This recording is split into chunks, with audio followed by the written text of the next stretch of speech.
What's up, everybody? Welcome here to Pop Culture Philosophers, and coming to you live tonight from various places in the United States of America, we present to you the January 2026 edition of the monthly comic book review. That's right, new year, same show, same misfits on the panel. So let's introduce them. We got Nick from Comic Culture. What's up, homie? What's going on, man? Yeah, just trying to thaw out up here.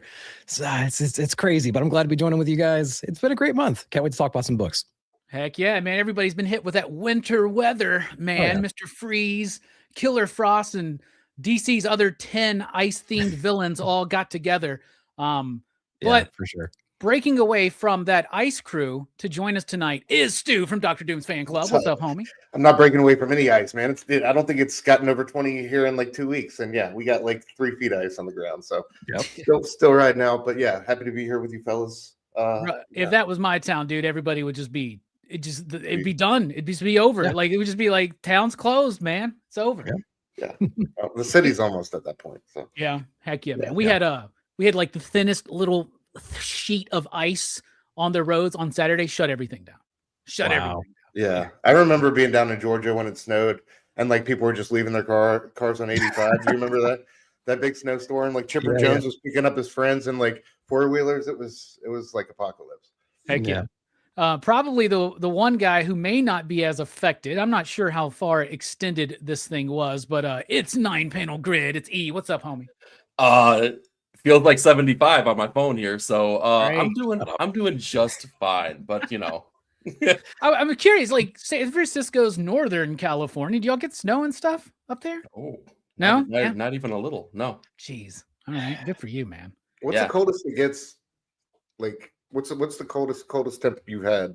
So like the closer you get to the ocean, it gets pretty cold, but never like, atmosphere stuff. I'm not a meteorologist, but like it never gets like to the snow levels, right? Like we might get once every 5 years, there's like a dusting to where it hits the ground and then immediately melts.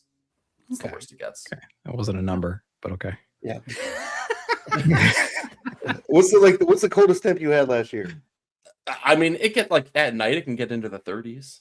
It can get there. Okay. He said he wasn't a meteorologist, man. He doesn't understand. I did say that. Yeah. He doesn't know the difference between Fahrenheit and Celsius, dude. He doesn't know what to say. Don't even know what those are. Yeah, man. He's in Kelvin. It's just in Kelvin terms, man. It's just nice all year, baby. Yeah. Springtime all the time. And before we get away, let the show get away from us. Bearded Comic Bro is here too. What's up, Greg? What up? I am surviving the winter storm up here in Ohio. We had like 12 to 14 inches of snow, and nice. And so we were we haven't been above 6 degrees, I think, all week long. So yeah. Okay. I sent my kids to school today, and it was -6 degrees without wind chill.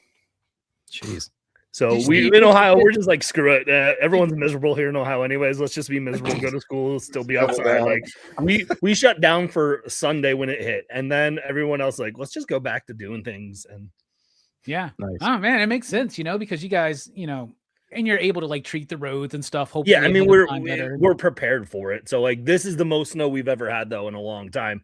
And with it not being warm to melt, like there is a lot more people going, what do we do? Because there's just mounds of snow everywhere.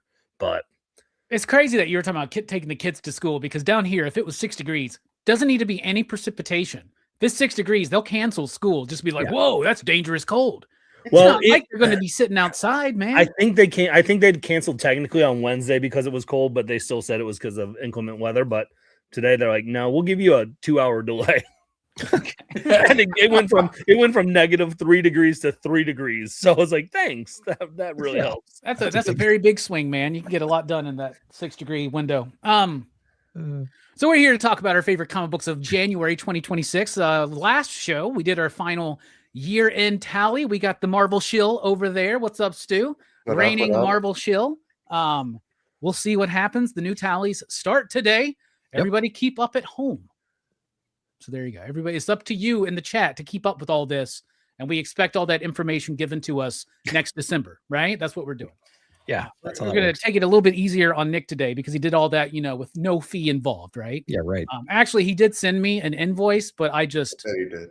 I was like, what? No. You added it to the pile of I unpaid lost invoices. it in the special folder. I don't know where it went. Yeah, right. Owed him cash. Mhm. All right, but let's go into it. There might be some slight spoilage here, but probably not too much. But we will be talking about our favorite comic books. We do it in a round, then we do another round, then we do rapid fire. I'm usually very nice and I'll let everybody go before me, but you know what? I'm not gonna do that again because I got two very distinct top picks, and I do not want to let this one go. But I'm going to start us off with Assorted Crisis Events issue number 8, which has just had a second printing announced, and the second printing will be in newsprint. So one of the the prices for that book are crazy right now, like all across the board. It's nuts. I know. And what's crazy is that Assorted Crisis Events in general has started jumping up on the spec lists. And it's literally because most of us put it near or at the top of our best of the year lists, right? So that's really, really cool to see. And of course, Dennis Camp is you could say he's still a star on the rise, but he's pretty much solidified, I think, in the industry right now as one of the top writers. This issue is a perfect example of why it is my favorite issue of this series yet. It is my favorite book that Dennis Camp single issue has worked on. It is one of my favorite single comics since, I don't know, the last issue of Ice Cream Man that made me cry or tear up or something. I don't know. This book was absolutely astonishing. And it is so surprising to me how the team just keeps leveling up issue to issue.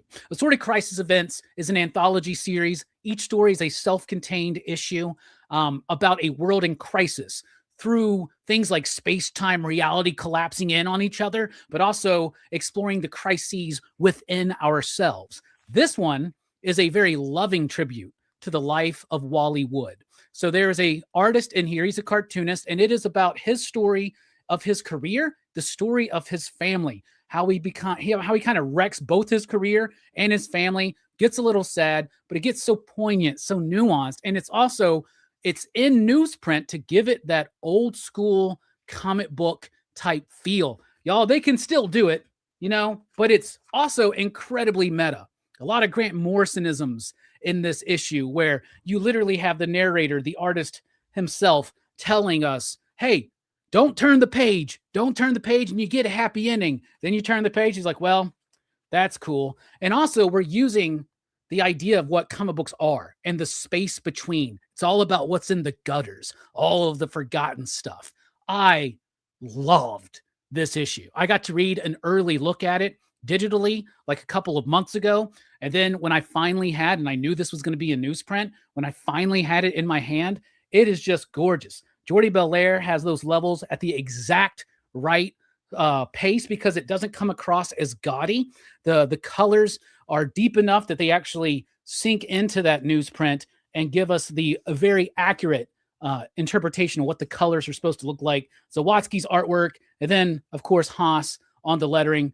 We go on and on about this book, and I think it's just still getting better and better. That is going to be hard to top this for best single issue of the year for me. And I know it's just January, but man, I'm crazy. Head over heels, cuckoo for Cuckoo Puffs, Cocoa Puffs. Cuckoo Puffs don't exist. If they do, it's an off-brand. Don't let your parents fool you. What about you, Nick? What'd you think about this one? I didn't read this. No, I read it. So we actually named, what was it? Dennis Camp was our writer of the year last year over on Ink and Insights, right? He was our writer of the year. We had Zawadzki and Assorted Crisis Events for like best, compositions, if I'm not mistaken. And we had Haas as best letterer too. So like we had 3 guys that made our top choices for best of the year. And this is just another example of why Zawadzki and his compositions are incredible. Like I love the way that him and Camp are able to tell a story with words, obviously, but they're able to integrate that composition so freaking perfectly. In this book, there's nobody else that's doing compositions like this and weaving it together so it makes sense. So, and I would agree. I think the colors stood out. They're very bright and vibrant despite the newspaper print. So I really appreciated that. It was a great tactile experience. And then, Haas, of course, in the letters. I mean, like that guy is, changing the game with every single book that he's on. And this book is no differently. He's just as creative as everybody else in this title. He's not taking it lightly. He's making it fit the tones of the book. So everybody that's on this book is working at 110%, and it's just working so hard, man. I love this. It was a great book, very meta, and it was spectacular. Yeah. Now, if you missed out on this book, if you're a trade waiter, you're not going to get that newsprint experience in the trade. That would be way too much. I mean, only if this was a Fantagraphics book would they make that effort to have this one single issue in newsprint or whatever. But they are doing a second print. That FOC is on Monday. So get those orders in now so you don't miss out on it again, because I do believe this is something, even if you're trade waiting or hardcover deluxe edition waiting for this, I think you're going to want this experience. What about you, Stu? What'd you think? Yeah, I mean, I second what you both said. It's a brilliant issue. It really is, just, I think not every issue, but like here lately, this book is just so on fire, and like the things they're doing, like you guys said, Sawatsky, the way he's incorporating these things into the compositions. Like, man, when I read that first page and he's drinking, he's like me, I try not to think about things. I try to stuff it all down into the gutter, and you just see him looking at the blank bottom half of the page. I was like, man, I'm just remember being like, man, just like out loud, like, this is incredible. This is what you want. And like him hopping, on top of the panels, him talking about, my dad always said I'd end up living in a box, and he's right there all paneled in and talking about how, life is broken up in those fractions of moments. It's just brilliant. And it's like the way they like meta contextualize comic booking and process and stuff like that is just brilliant. Not only on top of that, dude, but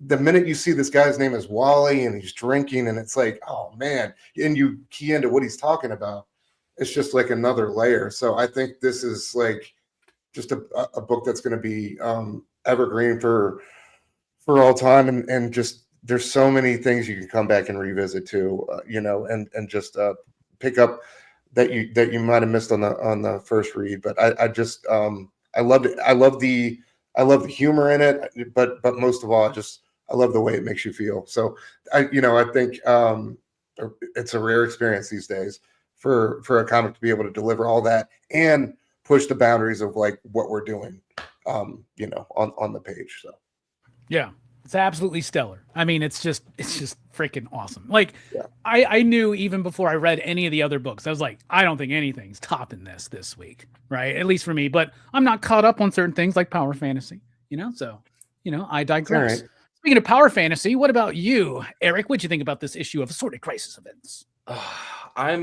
I'm kind of afraid to say this, guys, because like, we've all become pretty close friends over the years, right? And I feel like we all know each other's tastes, and we have preconceived notions about how people are going to feel about certain things, but I feel like it's still a safe space to say this. I prefer Cuckoo Puffs over Cocoa Puffs, if I'm just putting it right out there. I think that they are just legitimately better. You're Aldi ass brand shit. Yes. When it comes to this book, though, it's the absolute best book of Assorted Crisis Events that I feel like we've gotten so far, man. I loved this issue, man. The thing about Dennis Camp is that he is such an intelligent writer, or at least to a dum-dum like me, he is such an intelligent writer. But he doesn't write in a pretentious way. He doesn't write down or write up to anything. He makes everything very digestible and things that you can just, I don't know, like you get a sense for exactly what he's trying to do, but it is really an elevated writing experience that you get for almost all of, no, I'll just go ahead and say it, all of his books that I have had the pleasure of reading. This is very much the same. There's a lot of messages you could take away from this. Where does life happen? Happens in the gutters. It's in those in-between moments that nobody, you don't think about in the moment, but you recollect on and you look back on. The artistic approach on this is glorious. And like one of the things that I picked up on right away is that while the message being conveyed is different, the way that the deconstruction of the character happens at the end of the issue reminded me so much of Mazzucchelli on Asterius Polyp and some of the artistic choices that were being made in that book as well. There was even one panel in particular, I think, that is a direct reference, right? I think so. I haven't had a chance to flip back through Asterius Polyp, but it immediately pinged in my brain. I'm like, that has to be what they're referencing. But again, just writing that is so whip smart, so brilliant. I got to the point where I very much did consider putting the book down when Camp kind of through the character asks you, don't turn the page. Because I felt so strongly about the characters. I'm like, maybe this dude's right. Maybe he's just right, and I don't want to continue on. But gosh darn it, reviews got to happen, so I had to finish the issue. But it was a fantastic experience, man. I loved it. Absolutely. This is that panel right there. I'm pretty certain is a Yes. direct. Mhm. And, you know, the crazy thing is one of the first long conversations I ever had with Dennis, he mentions Asterius Polyp, and I had never read it. Didn't even know about it. Right. And like, I don't know how I didn't know about this book. And then I immediately went and read it. And I was like, you're right. This is one of the greatest comic books ever. Like, holy cow. David Mazzucchelli. I can't wait. What else does he got? Okay. Nothing. Not much. Nothing really else. Okay. I guess I still got a hold of the Paul Auster book or Paul Auster book. What is it? City of Glass? I haven't read it yet. The trilogy. Same. I got it just a couple months ago. It's right back there. All right. Bearded, what do you think about Cuckoo Puffs versus Cocoa Puffs? And then what did you also think about Ace number 8? Man, I'm bougie. I want name brand, okay? Like, listen, I work for a living to get Cocoa Puffs, okay? Like, not Cuckoo Puffs. Then also the dad in me reading this, like, man, that ending scene reminded me of freaking Inside Out. I don't know what y'all are talking about, but when they like deconstruct the figures in the Inside Out, that's all I was like, oh, yep. Yeah. I was like, that's exactly what I thought of. Yeah. And I did a double take. This book is so light, but it like physically light. And you don't realize how heavy the paper is and stuff that they use nowadays. But what I think was interesting for me is just that I remember reading, what was it, issue 6 or 7 last time. I was like, it wasn't my favorite issue of that. And I was like, is this going to start to lose it for me? You know, because I was slower on the train on this until like probably issue 3, and I loved it. And then issue 6 was a little drop off, or 7 was a little drop off in my mind. And then they come out the gates on January with this one. It's like, and they have probably, I've never spent money on an art page, but if I was, I want the art page of the superheroes taking a dump. So yeah, that was so like great. The funniest thing ever, because they're like, what happens in the gutter? Like, you don't ever think about all these superhero comics that we read. Like, my mind never goes like, man, they never have to use a restroom. They're sitting around eating shawarma and stuff, you know, and tea and beer, but like they never have like, oh, I gotta just take a dump. And then and Flash and Superman are fighting for their life. Yeah, they all look stressed. They are like, they're struggling. And like, I love that concept, like as silly as that moment was, of like all the stuff that we just kind of process in our mind that like we assume happens, you know, like without having to see it on the page, because that stuff's happening in the gutters. Again, I can't say anything that you all haven't said. It's one of the best issues of probably the year so far, and it's January. Like, it was so good. I know I've already watched my favorite movie of the year so far and read my favorite comic, but it is January. So what was your favorite movie? Running Man? Dude, the new Bone one? Temple was the shit, dude. Bone Temple was the shit. Dude, I started listening to some Iron Maiden like crazy. Right? No. Right? Dude, how much of a gem is Ralph Fiennes, dude? What a fucking just brilliant. He's great. It's Ray Fiennes, but Ray it's Fiennes. good. Sorry. Yeah. Sorry. No, it's good. I just don't want you to be embarrassed next time you're on Verno's show, you know, when you're talking about Boner Temple Part 2 or whatever. Dude, great discussion on Assorted Crisis events. Once again, we recommend this book. Not everyone is the greatest comic book ever, but a lot of them are. It's crazy, man. Like, it's all downhill from the rest of the show now. Yeah, well, we'll see. I think there's some good books still. Let's get to another pick. Nick, what about Nick's pick? What do you got? Well, get your shot glasses out. We covered this book a lot in the last few days. So we got the Power Fantasy issue number 15. The Power Fantasy issue number 15, man, that was a special book. We have one more issue to go before an indefinite break. We have no idea if it's coming back. In fact, Kieran Gillen has teased us many times, and Stu's been pounding his table every time he reads a note in the back about how much it's is a threat of ending the series on issue number 16 bumps up sales as of late. But Power Fantasy number 15, again, it's very hard to describe as like a single issue, because you really need to rely on the relationships and the drama and the buildup for the past 15 issues to really appreciate this one. This is a moment, we talked about it a little bit. The best analogy that we've come up with so far is a circle of dominoes. Those dominoes are starting to fall right now, and we have no idea what the state of the world's going to be at the very end of it. It's basically if if everybody on the X-Men team were beyond Omega level. I'm talking like with a thought, you can rip up cities and throw them into space and kill everybody inside, just with a thought, with no effort at all, with just the nod of your head, like that kind of power we're dealing with right here. And so some of our guys are starting to come at each other right now in very crazy ways, in very creative ways, but the amount of drama and just beautiful artwork from Casper Wingard on top of that, I've never seen anything like it before that he's done. He's incredible. The way that he's able to just kind of pace out a scene, the way that he's able to like duplicate the same panels over and over again, but change one little thing to like kind of pique your interest a little bit. The coloring and everything that goes into it, it's like the total package. I can't say enough about this book. I know we talked about it a lot over the last couple of nights, but Power Fantasy is one of my favorite comic books ever. Issue number 15's out. We got one more issue. We're probably going to take a couple year break like Die did, and come back with Power Fantasy Loaded or something like that in 5 years. Who knows? But man, 15 was one of my favorite books of the month. And yeah, it might be one of my favorite issues of the year too, man. We got to eat well in the first part of this year so far. That's my pick so far. Well, of course, I'm not caught up on the book. I've only read the first trade so far. And so now knowing that they're at least going on a long-term hiatus, I'll just wait till all 16 are out and I'll just read it all together, probably do a video or something. Because you guys just keep going on and on about this book. And then on my reread of that first volume, I did appreciate it a lot more than I did when I first read those first couple issues. What about you, Stu? You got thoughts?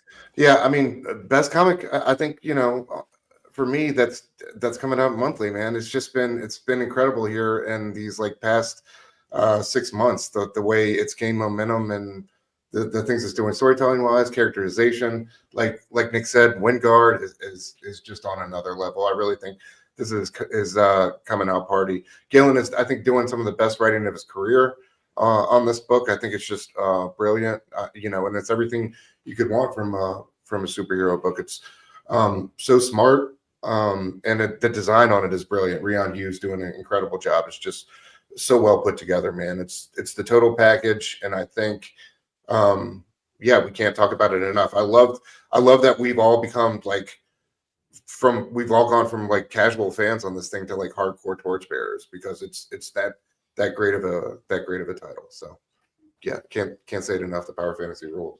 I think that torch bearing really started with Eric. Eric, what'd you think about this issue? The biggest casual fan. I'm like a diamond in an ice storm hearing you guys talk about this right now, man. This is just a fantastic time.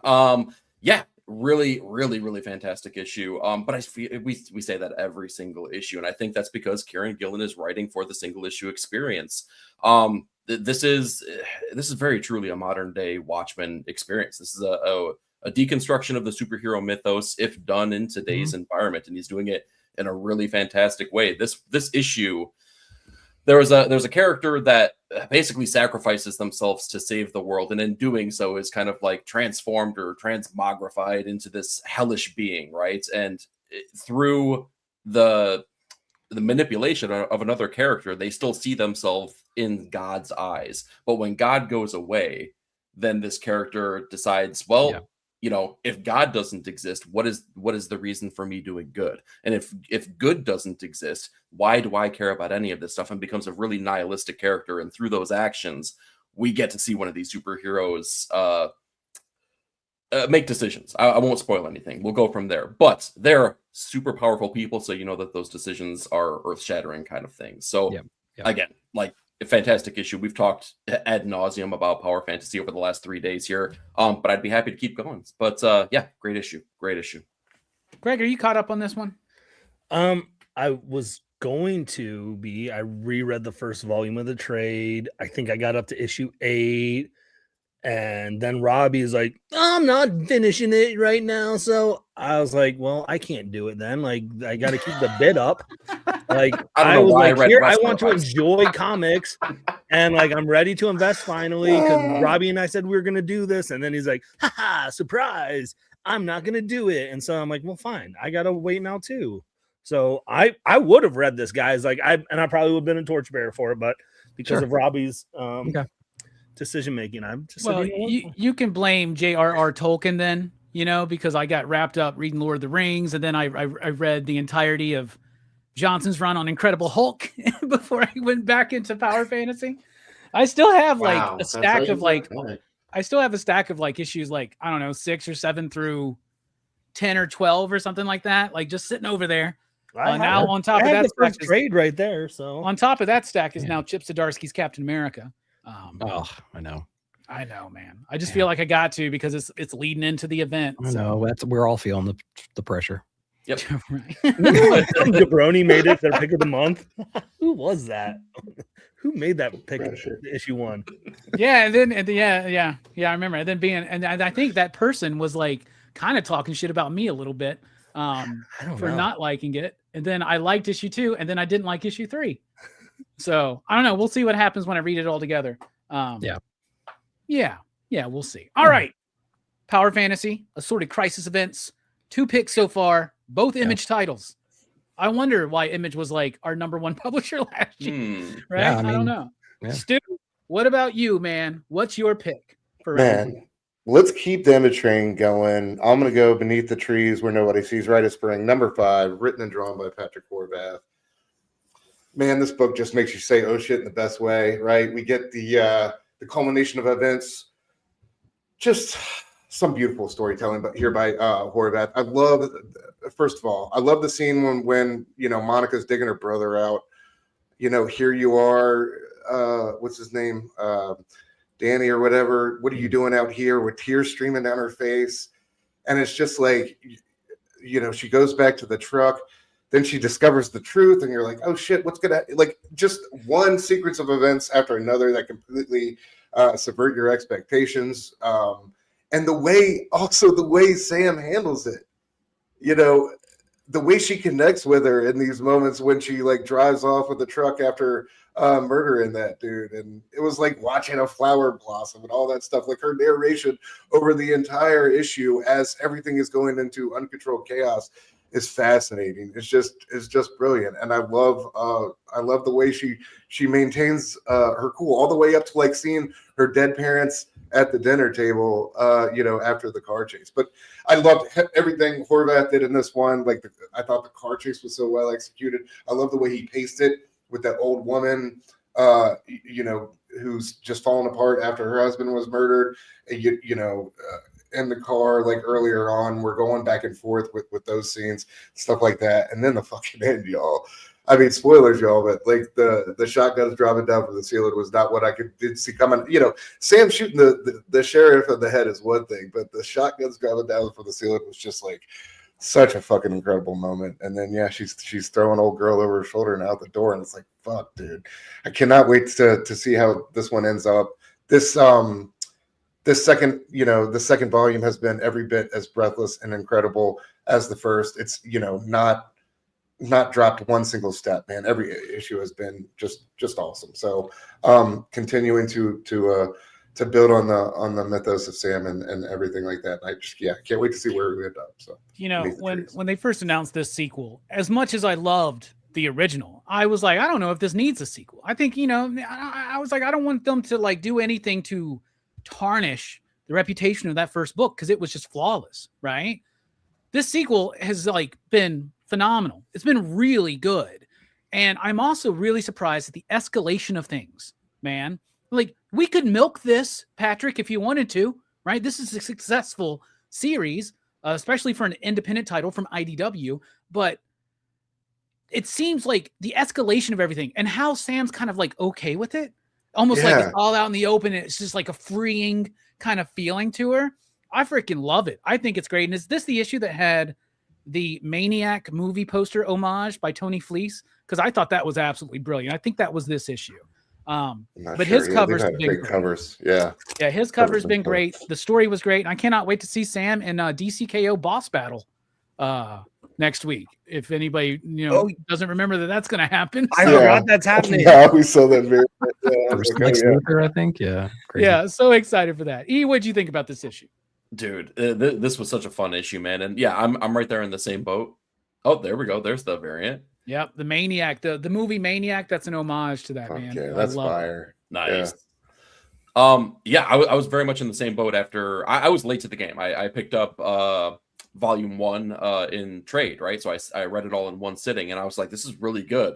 There's no reason for this to have a sequel. I'll be honest. I think that this is an even better experience. I think I like this even more than the onset. But yeah, I was super worried that they didn't have anything to actually say But the way that they make it the town a character in this, and the way that everyone becomes so important and integral to the story, like, you know, the boy whose parents were working at the store, father passes away, the grief that the mother is going through, how that all interacts in this issue is so great. And I'm sorry, when Droopy Dog got in the shop, it hurt so bad, dude. Like the look on his face as he's falling back, it was terrible. Don't laugh, Stu. It was terrible. I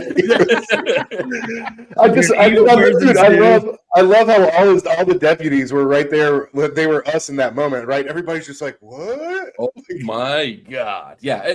But the book just zigs and zags in such beautiful ways that keeps you on your toes. None of us could have anticipated what happens at the end of this issue.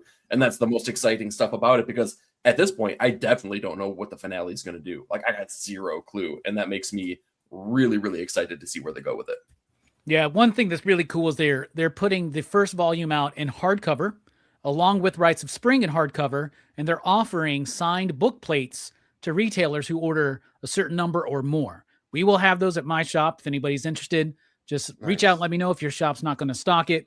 But man, I'm really, really excited for that. Greg, what'd you think about this issue? I mean, I can't say anything that y'all haven't said before. Again, I was like, I loved it. It was one of my books of the year when, you know, the first volume came out. I was very hesitant about, why are we doing this? Why are we telling this story? It doesn't need to be there. And to see the evolution of the story, because like even Sam isn't even in the first issue much, right? Like she's almost takes a side seat for a little bit. And to get to experience, like you all have talked about how it just keeps ramping up. And, you know, reading this issue, I was like, oh, how's she gonna talk her way out of this, you know, and kind of smooth, like, because like I feel like Sam's always been just like this, like 18 steps ahead, but it's more of like she can like talk her way out of it and still keep everything nice and perfect. And it also just shows you how awesome of a character that Sam is, of like, she's like knew that eventually the, you know, shoe was gonna drop and she was ready for it. And what happened, you're like, oh my goodness, like holy buckets. And then there's so much of like, could they, you know, how, depending on how this wraps up, is this, you know, is this more that you could tell in this world, you know, could you but you can't stay in that town possibly, like, so there's so much that could go on. And so I'm just really excited to see how this wraps up, because I was very not excited, even as much as I loved when this got announced, because I felt like it was a cash grab, you know, like that was my initial reaction. But to see what Patrick's doing, to take the time writing a story that's compelling, that probably didn't think that he was going to have another story in this universe at, you know, when he first created it. Maybe he did, I don't know. But then also the artwork, like it's not like these backgrounds aren't these like, oh, it's just like a blank pastel color in the background. They're talking, they're in-depth backgrounds. And so like to be taking the time to write and draw these, and like it's stunning. And I'm okay not getting much else from Patrick, because I'm sure this is consuming his life right now, and it's worth it for me right now. Yeah, absolutely. Speaking of worth it, what about you, Nick? What'd you think? Yeah, I'll shout out just two parts, because I'll echo everything else you guys said otherwise. But it's like the part where Sam's in the woods, she takes care of that construction guy, and she realizes she's got to go on the run now because the cat's out of the bag. That look on her face, Stu, you alluded to it, and just the calm, cool collectedness of, all right, it's going down. We're going to have some fun now, you know, and that chase scene back to the hardware store.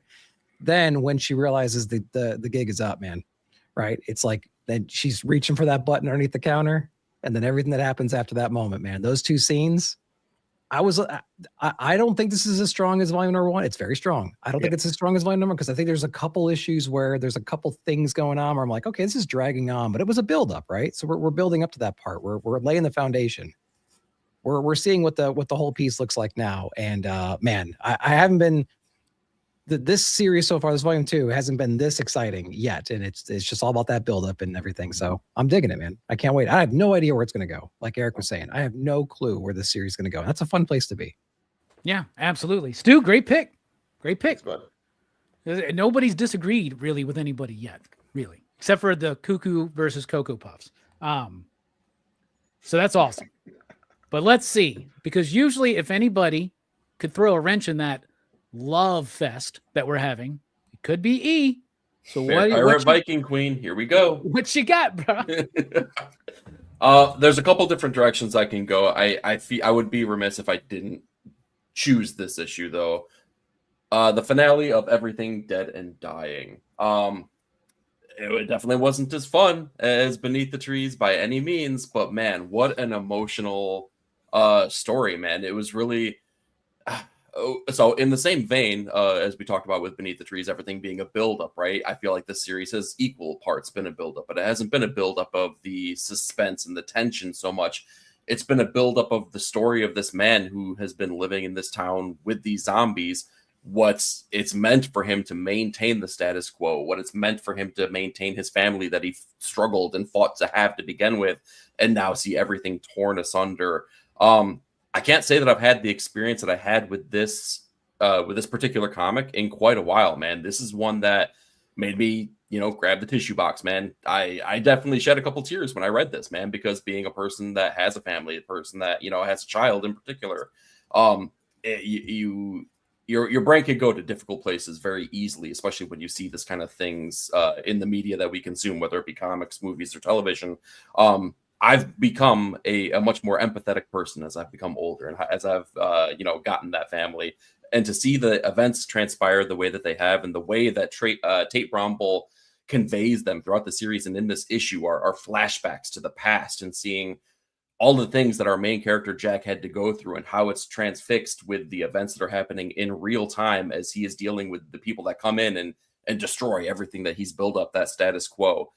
It was really just a brilliant journey, man. It was emotional, right? And media is supposed to make you feel things. Nothing made me feel something more than this issue made me feel something this month here. That this was such a great journey, and I don't know if they're going to come back for more. This was the finale, but it could be a world they explore more.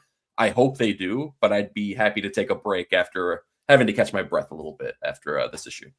Okay, I'm glad to hear that you like the finale. I didn't read that one. I think I read the first 3, and then with 4, it was on a really big week where I was kind of behind on my reading, right? So it was like a huge week. I was behind. It was kind of easier for me to kind of skip out on it because those first 3 issues I liked, but I didn't know. I'm really harsh, especially when it comes to zombie fiction, because I'm like, been there, done that. Oh my goodness, I've seen this before. Like, this is so reminiscent of other things, but there was something about it that was interesting and compelling to me, but I did drop out. So maybe when the trade comes out, I'll just do a read through of all of it in one sitting and just feel that emotional punch all at once. What about you, Greg? Did you read this one?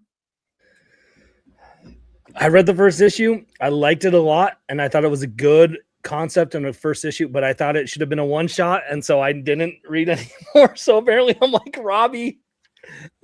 And but I didn't I enjoyed the first issue. I just didn't know where they could take it moving forward that I cared about. So that is good because I will read the trade now. It was just one of those. I think issue 2 came out on a big week, and I was like, do I really want to spend time in this universe still? And so I kind of tapped out after the first issue. So okay, fair enough. Ain't nothing wrong with that. What about you, Nick? Yeah, I thought it was great, man. It's one of the rare instances where, as you're reading the issue, you can almost start hearing music in the background. Like, that's one way I can describe like the pacing and the way that they're telling the story. There's this buildup that's happening, and there's this constant, opportunities for flashbacks and things like that are just building up the rationale inside this character and like what's going on in this character's mind. And then the finale of this issue, won't give it away, but there's this ramping that happens naturally through it. And it's all compiled and it's all meaningful based on everything that we just experienced, right? So it's like, it's really great writing. It's really great pacing. The artwork, of course, is, spectacular. We got Jacob Phillips on it and stuff. So yeah, I thought it was a great book. They definitely set it up for a second volume. I mean, there's like no question about it, right? So it's just a matter of time, I think, aligning schedules and figuring out what that story is. It's going to be a harder volume 2 to write because all that emotional stuff that we had in volume number 1, you can't really pull that forward. So now you're just left with this character, and it's like, what do you do, right? So, yeah, it'll be interesting to see what happens. I can't wait for you guys to read it. I hope you enjoy it and let us know what you thought. Yeah. It's always me and you, Greg. Yeah, so far. What about you, Stu? Did you read this? What'd you think? Yeah, I read it, loved it. I thought it was an incredible series, start to finish. I think I can definitely see what you're saying, like with the zombie thing, but I think this found some really new and surprising things to say within the genre. It was a delight. And then Philip's artwork, of course, is just, something else. Something special, something really special here. It was a Pip Martin on colors. I think did a really great job in this last issue. But yeah, it was super emotional. I love the way they staged it and broke it down composition wise, like with the paneling going back and forth with his daughter and that final scene. But I think all in all, it's a book that I think a lot of people are going to sleep on just because of like the zombie thing. But I think a lot of people should give a second chance and definitely give a read through. It's going to surprise, I think, a lot of people on down the road. And I think it sucks that it kind of like ended here in the beginning of the year, because I think it could have made a lot of best of 2025 lists if people had a little bit more. If it ended at like the end of November or something like that, people had a little more time to sit with it. I think it would have got a little bit better of a look. But I just think, and also a gorgeous book. We talked about it time and again, but I love the trade dress on that thing. I love a good trade dress. That like the cursive lettering on that book looks great. Philip's covers and his interiors have been great, and just a great story by Bromwell. Yeah, if and when you guys decide to read it, I would say, think about it like the way George Romero does a zombie movie, where sure, it's a zombie movie, but he uses zombies as a vessel to tell a story and have a message behind it. That's very much what this is. There's something, zombies are in the world. It's not necessarily a zombie story, though. There's a deeper meaning behind all of it.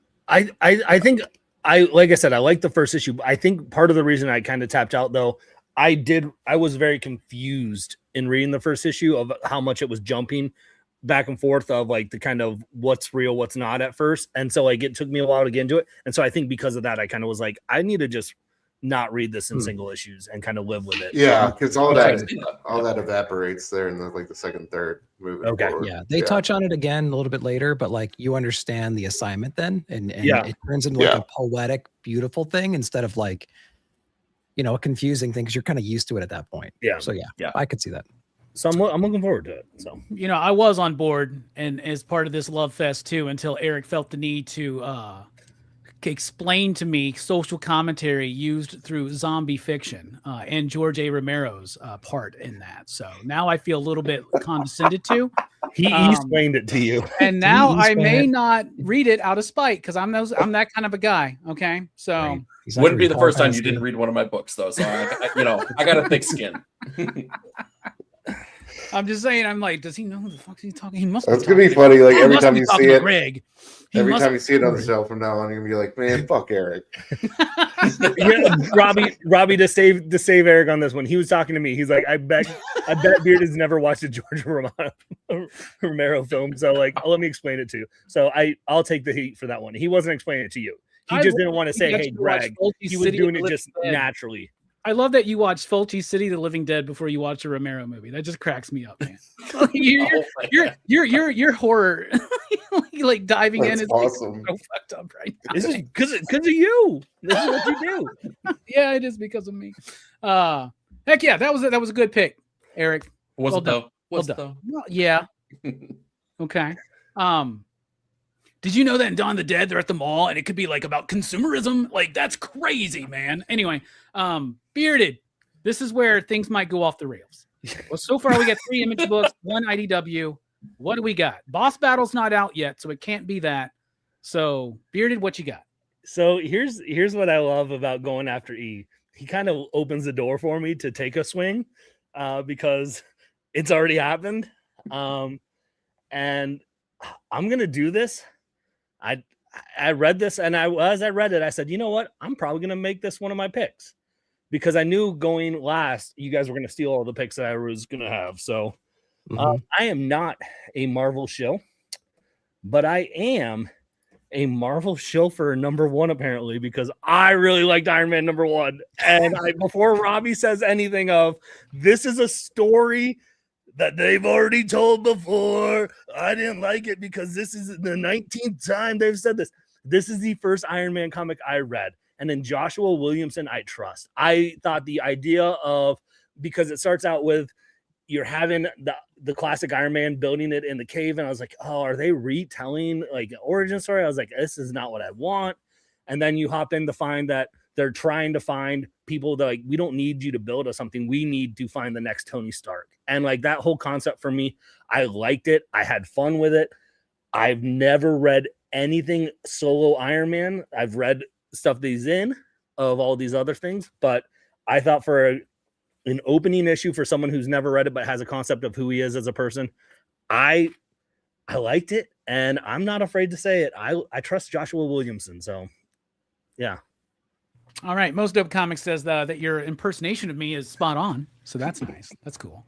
I liked it too, man. I'll be honest with you. I thought it was a good, solid Iron Man #1.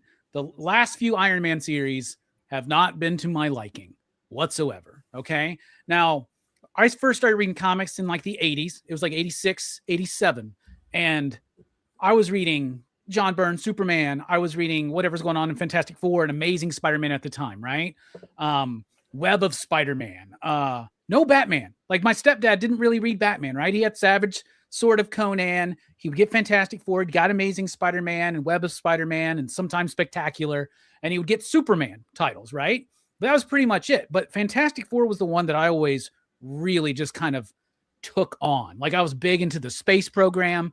You're not raised as a kid in Huntsville, Alabama in the 80s and not become obsessed with space and NASA and the shuttle program and all that stuff.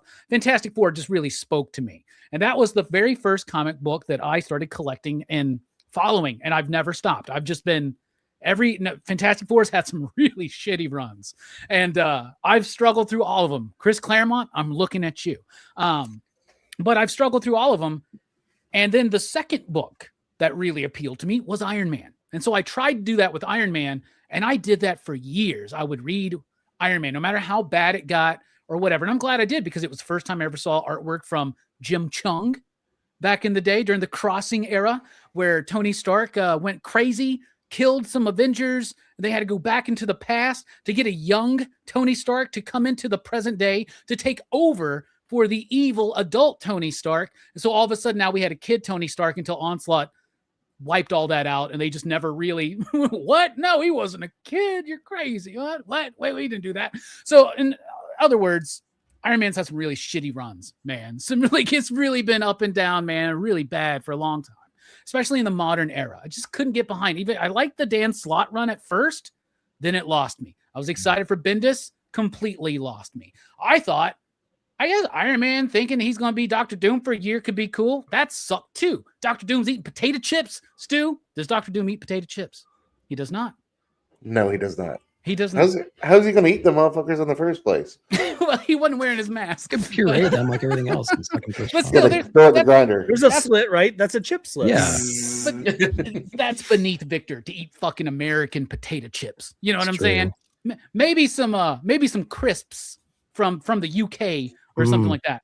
But anyway, all that to say, solid first issue of Iron Man. I liked it. One of our mutual friends was texting me about it and was like, what the fuck, man? This is so stupid.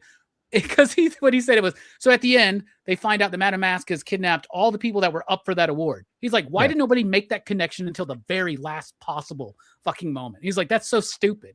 And I'm like, whatever. I'm a little bit more forgiving of it. And because it was simultaneous. They did it as a coordinated strike all at one instant. So like, I'm not going to blow the whistle on who it was, but his name might rhyme with Bo Mamero. And so it should be no surprise. But anyway, that being said, I liked it. I thought the art by Canero was cool. I loved Madame Mask. I like the classic Iron Man flavor. I think the personification and the characterization of Tony is spot on. And we'd had Josh on the show, and the way he's approaching this book, that it's not the armor that's the weapon, it's Tony himself, right? That is the weapon. I like that. I'm excited to see where it's going to go, because like you said, Greg, I trust Williamson. He's doing a great job on Superman right now, doing a phenomenal job on G.I. Joe. I'm caring about G.I. Joe when I shouldn't be. And so I'm there. Real quick before you break it to anyone else, as like, and anyone can answer this when their time, is there an Iron Man arc or like volume series that I should read? Not talking like Civil War or Infinity, like, is there something that I should read? So Robbie, if you have one, and then the rest as your time comes. A good first Iron Man book for anybody, I think, if you can find it, because they don't like to keep it in print, is Warren Ellis's Extremis run. Okay. Like 6 issues with Ade Granoff on the artwork. Really good stuff. It's like Iron Man Volume 4, 1 through 6 or something like that. I think it's pretty good. Extremis. It's really good. I like that one. Cool. Anybody else got a recommendation? I love the Fraction. I mean, it's a whole fucking run, but I love the Fraction La Rocca run personally. It's Fraction like 60, run's really good. It's like 60 some issues, but it's like, I don't know. That's a lot. I've always loved his team ups with Doom. Like, I don't know if you've ever read, 149 and 150. It, like him and Doom go back to Camelot together. It's just it's a great 2 issues, man. It's a ton of fun. What, 249, 250? They revisited it again. Yeah, that's really good stuff. Demon in the Bottle, which has an epic collection coming out soon, I think. There's Armor Wars 2 in particular. I really like. It's got some great John Romita Jr. artwork, man. The Denny O'Neil run is slept on too. A lot of people want to talk about the David Michelini parts, but Denny O'Neil, I think he took what they did in Demon in a Bottle and really elevated that portion of it and really made it the character defining parts of Tony Stark even more than Demon in a Bottle did. But did anyone mention Karen Gillan did Iron Man as well? Yeah, I didn't like that run. I didn't like that run, by the way. Greg Land was the artist on that too. That could be the problem. So if you want to see screen grabs from the first Iron Man movie for every fucking panel, just read this fucking run, right? But Fraction's beginning though, the 5 Nightmares, like perfect. Fraction's run is good. I do like and Spencer had a run that had some promise, that it didn't fully deliver on the promise, but Nick Spencer had a decent run on Iron Man, or maybe it was just Iron Man 2.0. Yeah, it was Iron Man 2.0, but it was a War Machine book, but they didn't want to call it War Machine, so they called it Iron Man 2.0. It was so stupid, actually. Just ignore that one. Iron Man, did you check it out, Nick? I did, yeah. I'm cautiously optimistic for sure. Like I trust in Williamson too. Like G.I. Joe is one of my favorite books out right now. The guy has earned a lot of credit with me lately, and I just got to trust the vision, see where it goes, and what does issue 5 look like? I know there's going to be some Infernal Hulk crossovers in a little bit with his new armor and things like that. He's pissing off some interesting people towards the end of this book. One criticism I would have is like I didn't quite jive with like the character design specifically. I didn't mind the overall art, but like the character designs themselves across the board just did not resonate with me. I like the armor.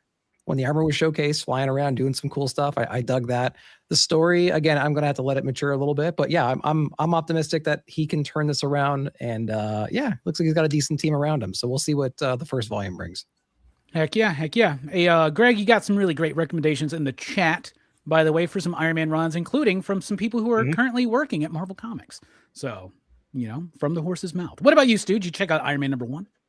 Yeah, man, I dug it. It was not too shabby at all. At first, I didn't know where they were going with the armor, but like then seeing Carnero's design kind of debut later in the issue was dope. I feel what Nick says. It on the designs, it definitely felt like kind of like retro-ish what they were going for. But regardless, I love the throwbacks to like Madame Mask and elements that have been there, like Tony's exes coming back to it, like that was cool to see. So I'm here for it. Yeah, I think Williamson's going to do a decent job with this one, and it's good to see Iron Man have a good writer and a good team under him. I think he's a character deserving of that. So it's been a minute. I did like the Cantwell run, bits of it, but it's been a minute since I think we've had a really good solid Iron Man run with a spotlight on it. So did Cantwell do the last run, the steampunk Iron Man? No, that was Saul. Whoever wasn't that? Whoever did. Who was it? E. Wasn't it the Daredevil writer that Solomon Ahmed or? No, it was a previous war correspondent journalist. I can't recall the guy's name. Oh, yeah, Spencer Ackerman. Yes. Thank you. Yeah. Good call. Okay, Eric, did you check out this issue of Iron Man? I most certainly did. I'm gonna say what Nick said. Cautious optimism. It was a fun issue, and I think that's where some of the failings of Iron Man stories can come from, is that there's not a balance of fun and stakes. Sometimes the stakes are really weighty, but then you just get like so bogged down in it. I think that's what happened with Cantwell's run, is that it was cool seeing a character explore like a god complex, but there was no fun in the book. And then you get books where it's like, oh, it's just zany MCU Tony, but like nothing really happens. That's kind of like what we've had with Jerry Duggan and when he did the character. This, I have faith that Joshua Williamson, particularly because of what he's doing with Superman right now, can balance those two things out and really deliver. This first issue, it just has some heavy lifting to do, but I liked what we got from the issue. And I like that we got a chunky Iron Man suit again too. Like we've gotten such like sleek armors because of like the nanotechnology and all that stuff. Like it's still armor at the end of the day, and the dude's name is still Iron Man. So I like the fact that there's like, you know, shoots that pop up from the shoulders, and like there's a weight to it too. So I was encouraged by that. I think I think this could go places. See, one of the things I get really excited about is having talked to Josh multiple times about comics. I know that me and him like a lot of the same comics from the 90s in particular. And so I know that there's going to be references to things. And I think Iron Man's got a good rogues gallery that nobody ever uses. And Madame Mask, of course, is one that gets used a lot.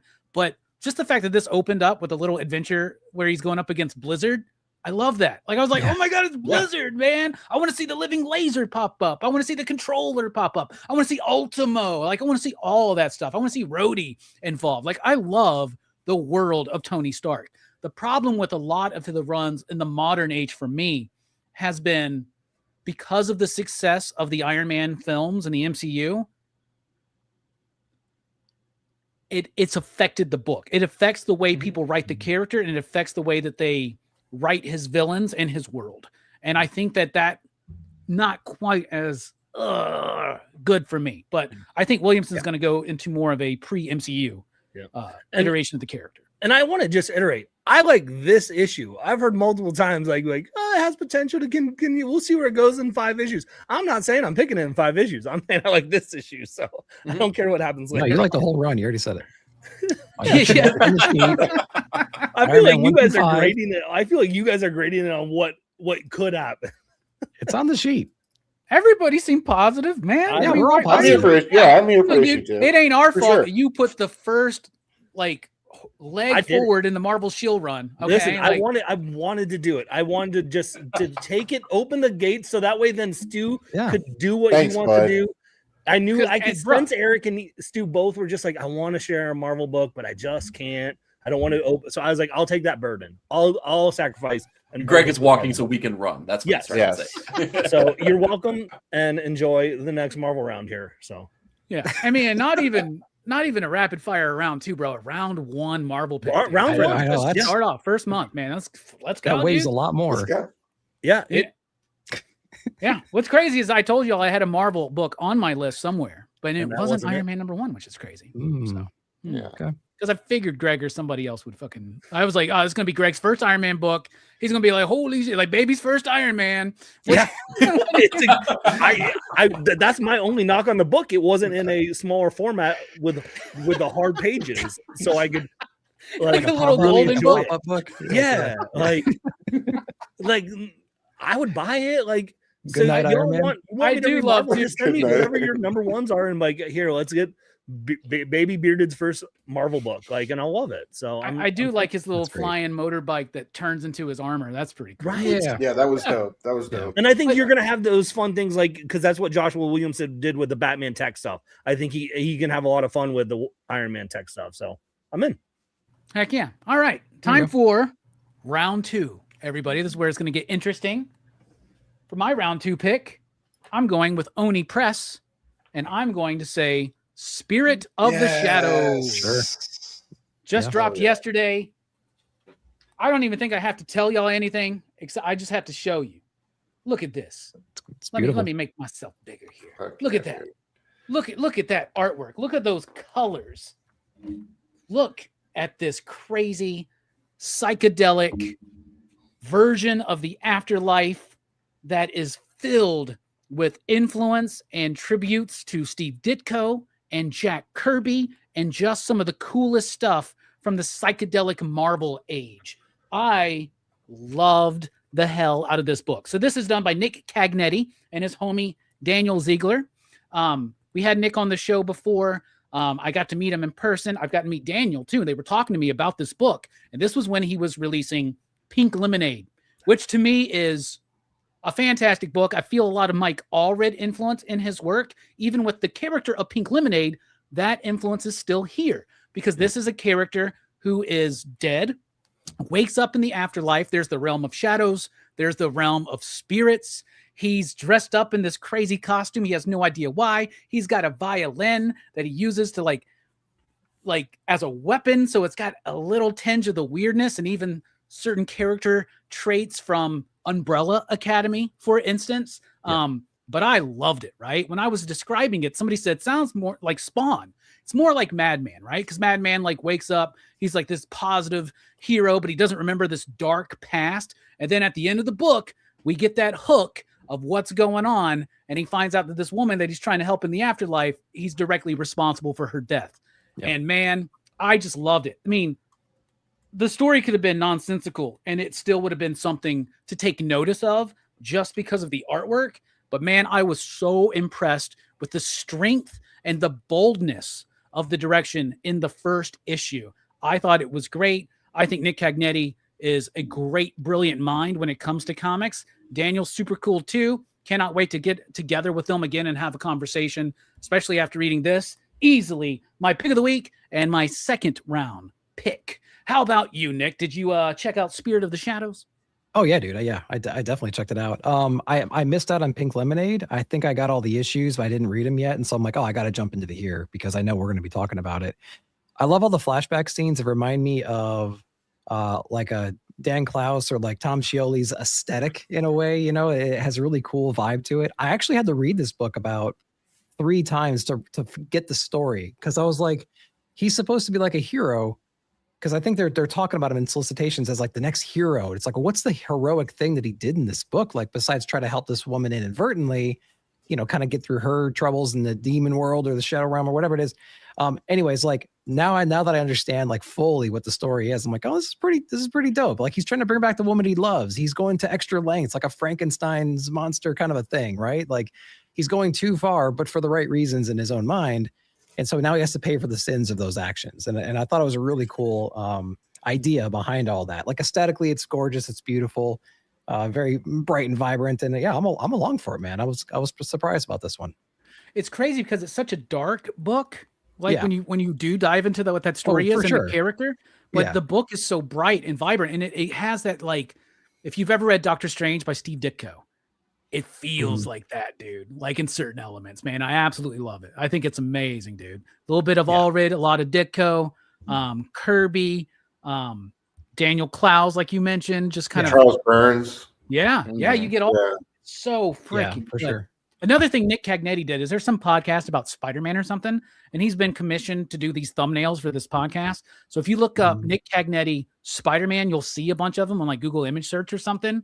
Holy cow, give this dude a Spider-Man book. Marvel, come on. We would all be your shills that month, I guarantee you. Yeah. And before he used his violin as a weapon, he was using that violin to get laid in the beginning of this book. Yeah, he was. He knows that thing is multifunctional, man. I'm telling you. It's like a Swiss Army knife. That's right. What about you, Stu, man? You got thoughts?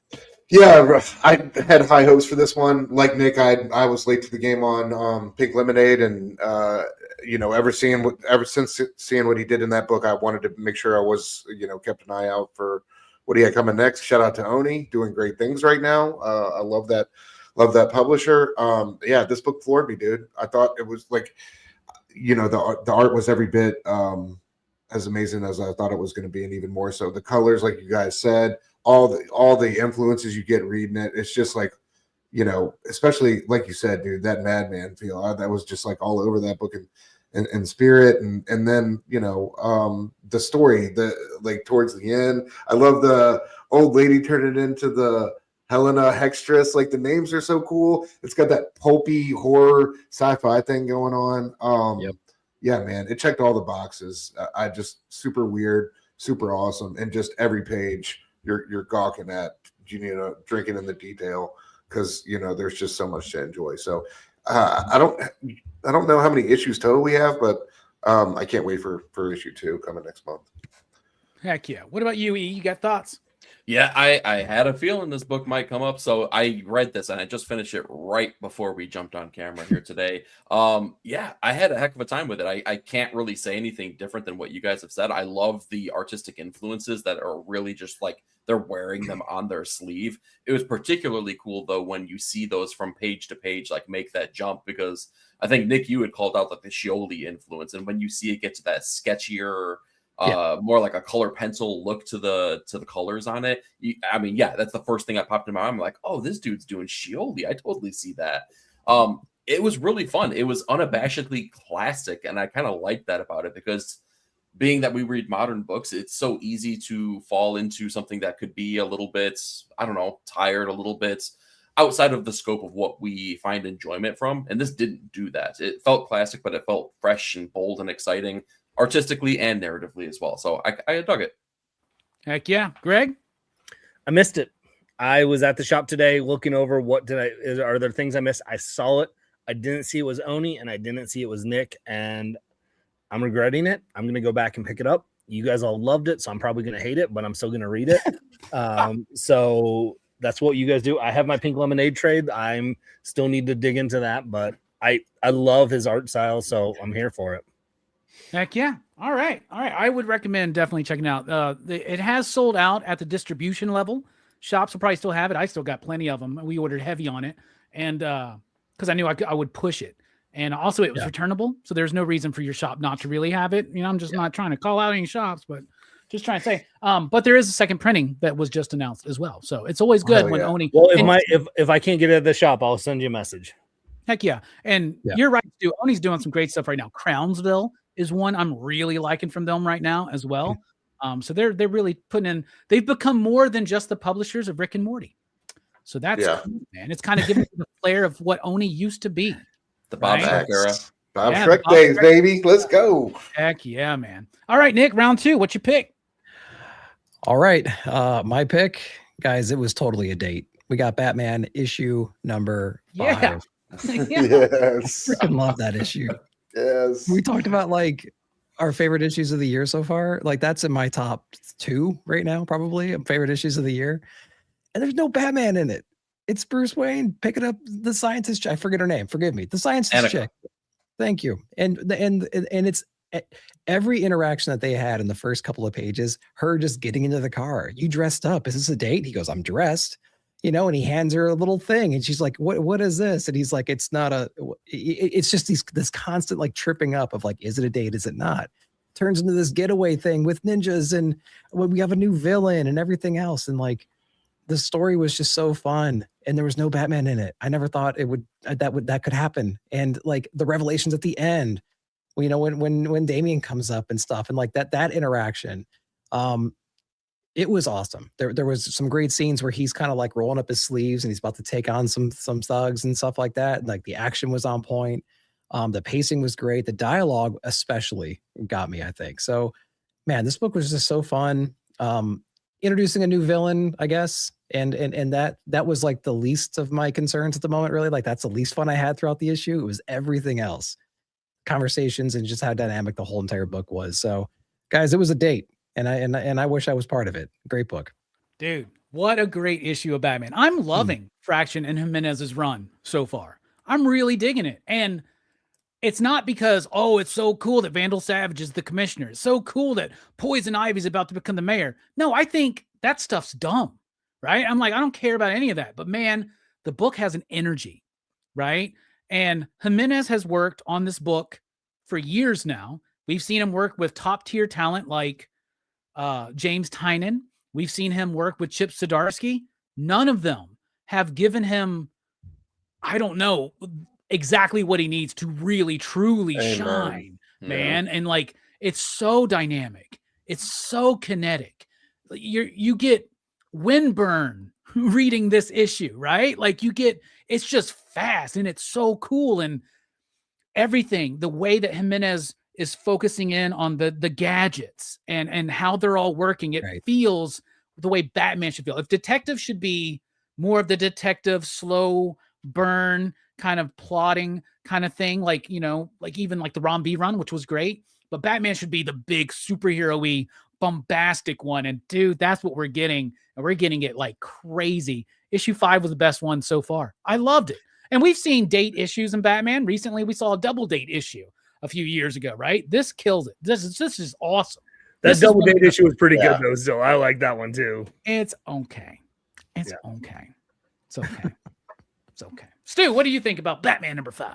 Yeah, it was brilliant. Like Nick said, it's refreshing to get Bruce Wayne all in one issue. It was just breathless action, dude. I loved like the car chase sequence, him dropping down from the bridge to the other, all those panels that Jorge did. I love him, like, her getting her hair cut off and him catching it and shit like that. Yeah, dude. The sword fight with Oho, and like you guys said, like you seeing the graphene shit like that, like when he gets stabbed and seeing that stuff in action, it's so cool. And Robbie, you nailed it, dude. Like I think the way he's writing to Jimenez's strengths, like just to see him with all these different Batman writers and just like here, I think he's really doing his best work. Is just really cool. I just love the synchronicity they have. It feels different than anything that's come before it, and I can't wait to see where it goes, man. It's such a refreshing take on the character, and I think I really. It was cool to see Fraction talk about this. Like it's going to be a bright Gotham. It's not going to be the same dark dismal thing like coming in, but the way he's executing it with all these like little nuances has just been incredible. So this one was no different. I just love his ability to throw a curveball and do something different and unexpected, and this was what. So yeah, heck yeah. And if James Gunn is trying to find out how to do Batman in his new DCU and differentiate the vibe and feel from previous Batman movies, pay attention to this book. Yes. Because if you see Batman doing this kind of shit, it would feel different. In this kind of Gotham, it needs to feel like a more comic book Batman compared to the Batman, which is still going to be going alongside, right? I don't know. Love it. E, what do you think? Or is this book too mainstream for you? Batman's kind of a known character. I loved this issue. It was such a good time. I have to echo everything you guys said here because it's all true and factual. Stu, you had mentioned the bridge scene. I thought that was great. It was such a good way to showcase Jorge Jimenez's abilities to pace out a page, because it was a double page splash, if my memory is correct. But then you see these individual panels of the car as it is, traversing down, as it's, crashing through and down from the bridge. Like, you don't see that in every comic. And here's the other thing that's crazy too, is that, we go one more. Oh yeah, there it is. Okay. It's towards the bottom. Exactly. Yeah, there it is. It's so good. So good, man. You just don't see that in enough comics now, where you get that kind of pace, that exciting pacing that you get from a double page splash like that. The other crazy thing though, is that we talk about these big, bold runs, right? We talk about the Claremont run of X-Men.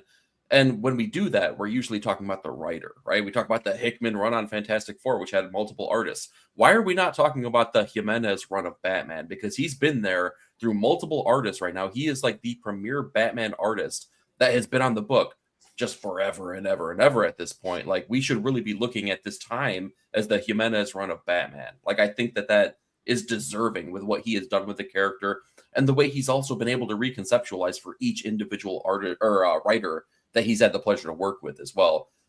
Great issue, man. This was so fun. It was more fun than I've had in a Batman comic in a long time. Yeah. And they did change the name of the Ojo or whatever from Lady Deathman. Yeah. Or Lady Lord Deathman, but like I kind of wish they would have kept that name, because that's so stupid. So ridiculous. So it's like, of course somebody in Gotham would call themselves that, right? What about you, Greg? I know you read Batman. Heck yeah, I did. And this probably was going to be my pick of the week, of the month, but I was like, I'll save it. No one's going to pick Batman. And I was like, I don't need to be the Batman show. I didn't think I would either. Be the Marvel show. But everything you guys have all said is true. This feels very Silver Agey Batman vibes to me. Like, there's mostly self-contained stories. They're fun. Robbie, you talked about just pulling Fantastic Four nonstop. Like, I'm running through trying to collect all the Batman volume 1, 2, 3. Like, I'm stopping at like 100 of volume 1 because like I'm not that rich. I'm not rich at all, so like I'm not going to get those issues. But like, there's been a point where the last couple of years I feel like I've been begrudgingly picking up the main volume of Batman, There's been a lot of miniseries of Batmans that I love, and I have like, this is what they need to be doing. But this is the first series where in a long time where I've been like, I'm excited to read the main volume of Batman. And I feel like that's what it should be, because whether you think there's too many Batman books or not in the world, like if someone's coming into a comic book store, they're probably going to look at Spider-Man. They're going to look at Batman because that's what they know. And so that Batman title should be one of the best Batman stories out there. And it hasn't been as of late. This is just fun. It's not like the 1966 campy Batman. It's not even like the Joel Schumacher Batmans. But there's a levity to this Batman. It's still serious, but there's still that humor in there, right? Like they're climbing up the railings and the doctor's like, oh, be a gentleman, don't look like I'm wearing a skirt. Like in those moments where like, and you can tell like Bruce is just kind of flustered there, like, because that's a kind of the personality that you would have. And those moments like that. I think the biggest jump for me is because this is the first time we've seen Damian in this run, because it's been Tim Drake, I think, right? Mm-hmm. So I was like, I did a double take at the end of like, wait, what? Oh, you're here now? I'm like, how's this gonna incorporate the, Bro, and that ending, man, you're like, whoa, so good. But now I'm intrigued because it's one of those that they got to. It's going to add a little bit more to that story, but we've seen it throughout this so far. Matt Fraction's run of, you can tell he grew up reading these Batman comics and has a love for it, and there's a certain spin that he wants to do, and I think he's kind of taking it back to, it's not this necessarily brooding Batman storyline. And I think you're right, like, man. Give me this type of Batman opposite of the Batman in the movie universe. I think people could have a lot of fun with that.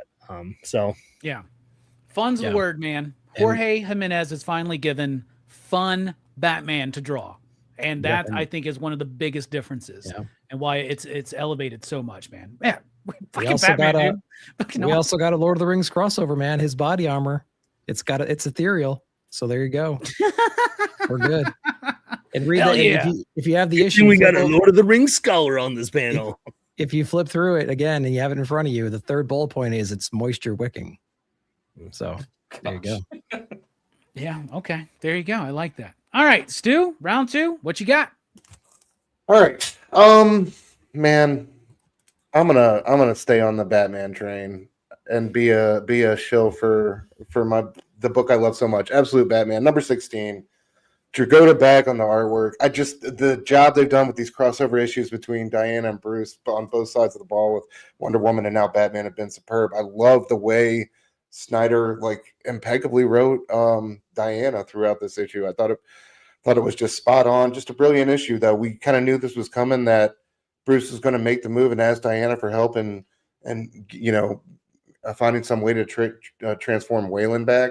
And we got this badass showdown with this god of transmogrification who's like this, big badass warrior centaur, and these two got to fight him. Bruce gets horse kicked off the bridge. Is that payback for punting a kid earlier in the series? Maybe we'll see. It was perfectly paced too, man. Where he's just like, "What are you talking about?" It's just never stand behind a centaur. But yeah, I just, the fight, them screaming out, "We're not together," as they take on this thing. It had moments of levity and hilarity and deep impactful. I love the flashback scene or not the flashback scene, I guess the kind of dream sequence where Bruce has that conversation with his father, and it kind of alters the way he approaches things going into work there at the end of the issue, and just seeing that his perspective change.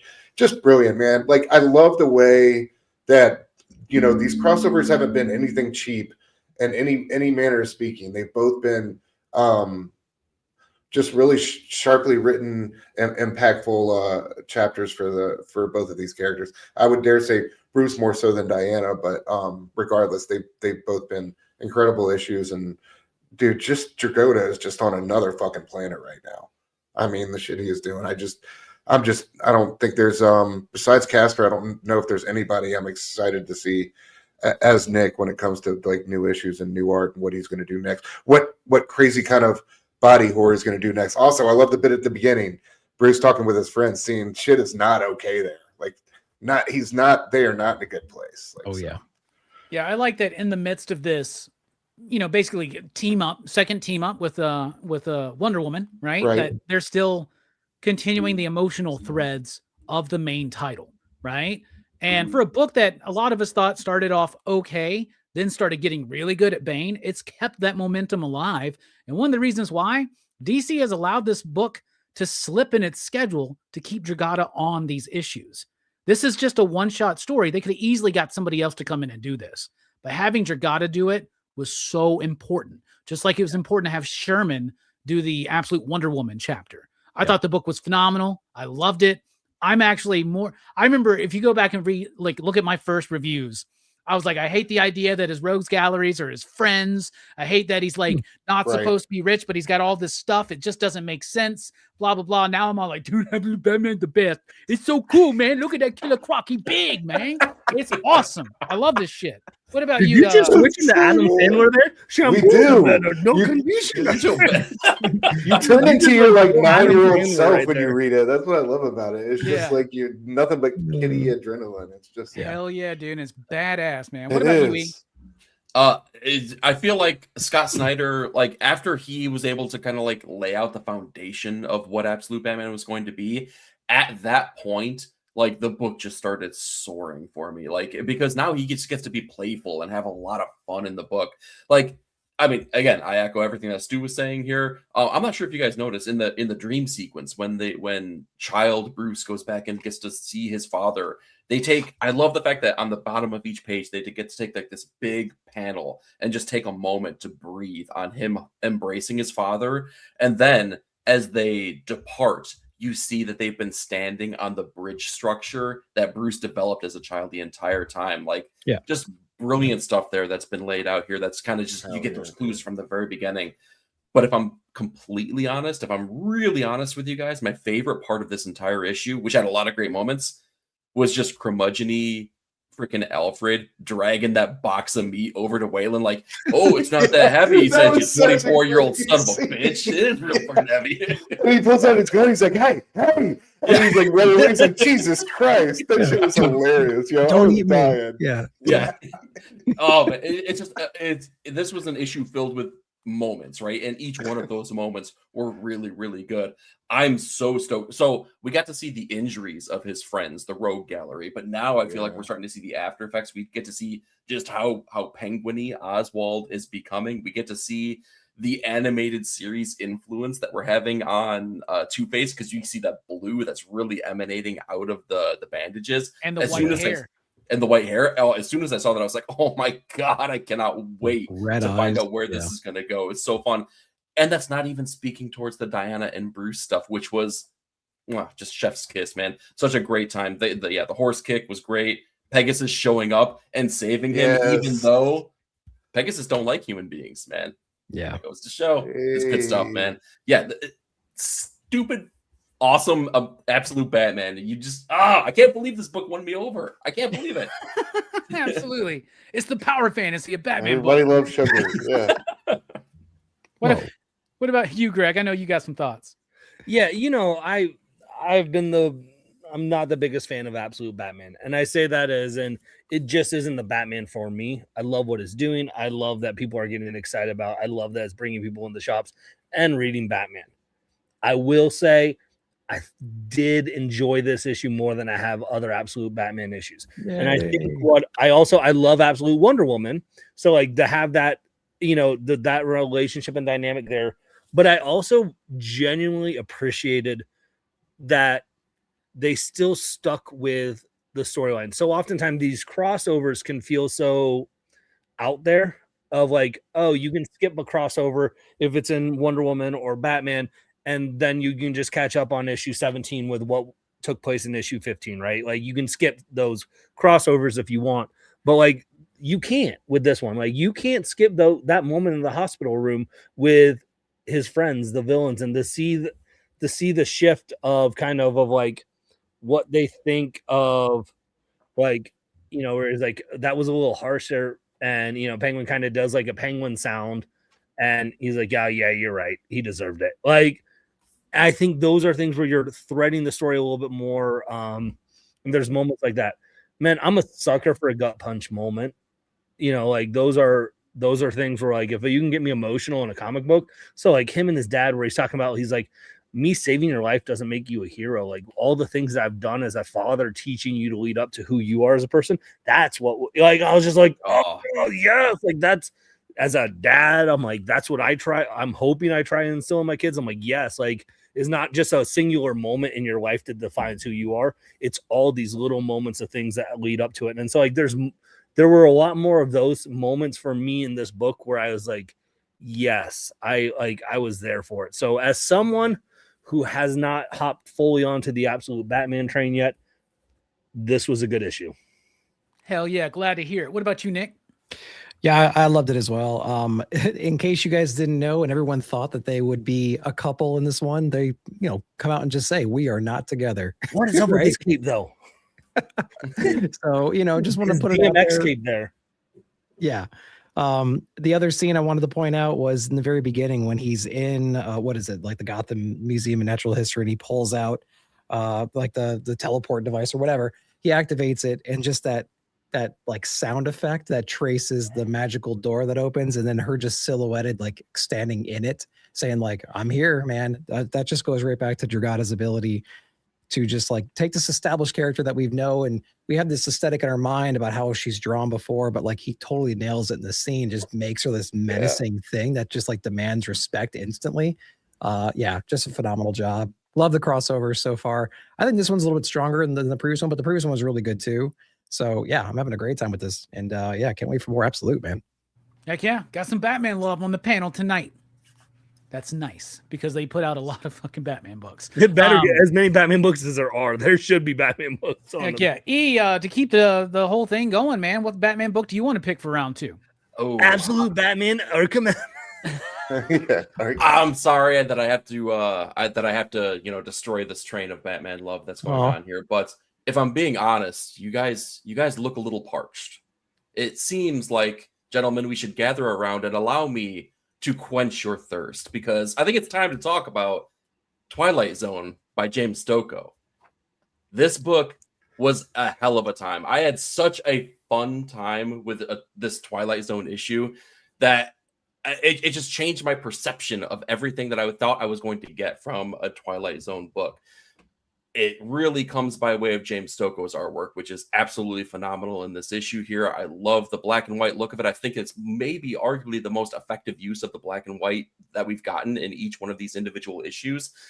But the issue really, we know the tropes of a Twilight Zone story, right? We can kind of anticipate what's coming down the pipeline for the most part. But when I read this issue, I got to say, I did not necessarily know where it was going to be going. It was this war story, right? There was these warring tribes that were going against one another.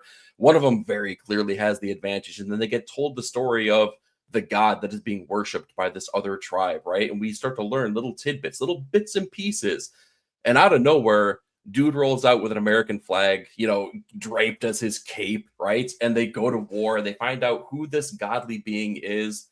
And it's none other than a soda pop mascot, right? It was a vending machine that just happened to stay powered long enough that the slogan could still be cranked out of the machine here, so that they can hear the gospel of the god that was the soda pop, king god thing. So I don't know. It was probably the most fun I had with one of the issues that I've gotten from Twilight Zone. It might be the most fun I had with an issue altogether. James Stokoe probably did my favorite issue of Twilight Zone altogether, man. It was just a really good, fun, exciting time with really kinetic, energetic art that surprised me through and through. I love the artwork. I love James Stokoe. He's amazing. If you ever checked out his Godzilla work, fantastic stuff.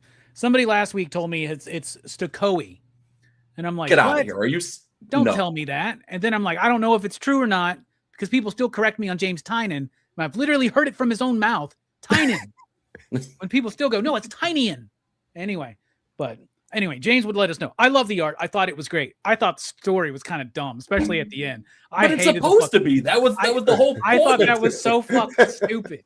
I was just like, get the fuck out of here, man. I was like, I don't know, man. I was wanting a punchier ending. That's something that's been missing for me in these Twilight Zone issues, is that punchy ending that you usually get with that series. So I don't know. But one cool thing,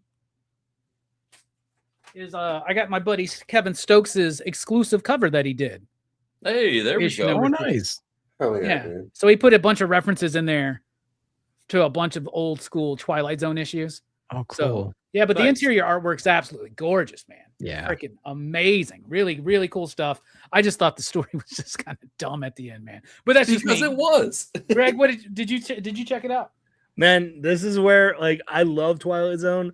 Man, this is where I suck as a content creator because I know I have the review copy in my inbox and I for whatever reason have missed it. And so now I'm torn. Like Eric likes it, Robbie doesn't, so I'm like, well, I probably won't like it because I'm more.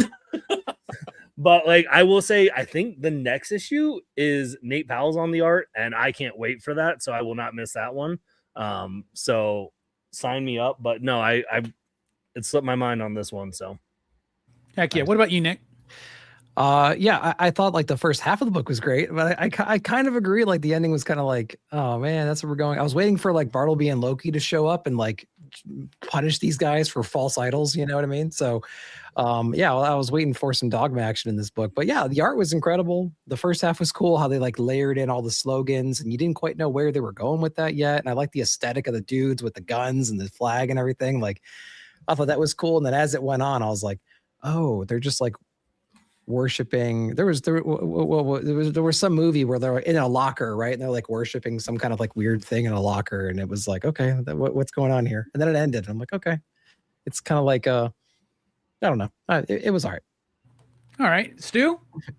I loved it. Thought it was fucking hilarious. I thought it was. I found it punchy in the Twilight Zone way, man. I could totally see it as an episode, where guys are. It's like like that hokey, hilarious thing that they do. But I thought it was, I do think you can see the ending coming from a mile away, but that doesn't put any damper on it for me. I really enjoyed it. Yeah. I thought I really like the part where they're cranking up the thing and it's starting to play their song, and then when they're defending the Pop Culture Museum. All right, boys, let's give it to them. Let's pop the tops and quench their thirst or whatever. Yeah, come on. That's a good time. And dude, Stoka, I love that bit, like the Stoka with the American flag on, dude. Like some of those illustrations were just awesome. So it all worked for me, man. I've enjoyed. I think Scioli's issue is the only one that like hasn't really hit for me. But I've loved Dan Waters in this one. I'm excited for issue 4. Yeah, me too, man. I mean, I do like the series. I just, I don't know. Yeah, I can see where you're coming from. Totally. Yeah. I mean, just a little bit. Just there's something off about it for me. I feel Just you. a little bit. But good pick then, Eric. I mean, James Stokoe, Tynian, whatever the hell his name is. He's good. We like this guy. Indeed. I need to read Orphan and the Five Beasts. Same. I keep hearing everybody talk about coming that up, and I've never read it. Yeah, especially now that I've read. I mean, I've seen the movie The Five Venoms and shit like that. I'm familiar with that now because it's a big reference to all of that. Apparently. Oh, it is. Yeah. So, have you ever seen The Five Venoms? I haven't. I know what you're movie. talking about, though. Yeah, so good. Such a good fucking movie, man. Bullseye Bob put me on that one, man. All right, we're gonna end round 2 with Greg's pick. What you got? Man, dude, Stu, you and E guys are so similar in taste. You guys should do a YouTube show together. I know, right? It's crazy, like an echo chamber. Yeah, you guys really should. And I could go a couple of different routes and talk about books that I always talk about, but because E opened the door for me to get a little wild, Let's get nutty. Listen. I'm gonna be a shill. I'm not gonna be a Marvel shill, but I'm gonna be a Josh Williamson shill. And I'm gonna say, as someone who has no concept of G.I. Joe, I had a lot of fun with this issue of G.I. Joe.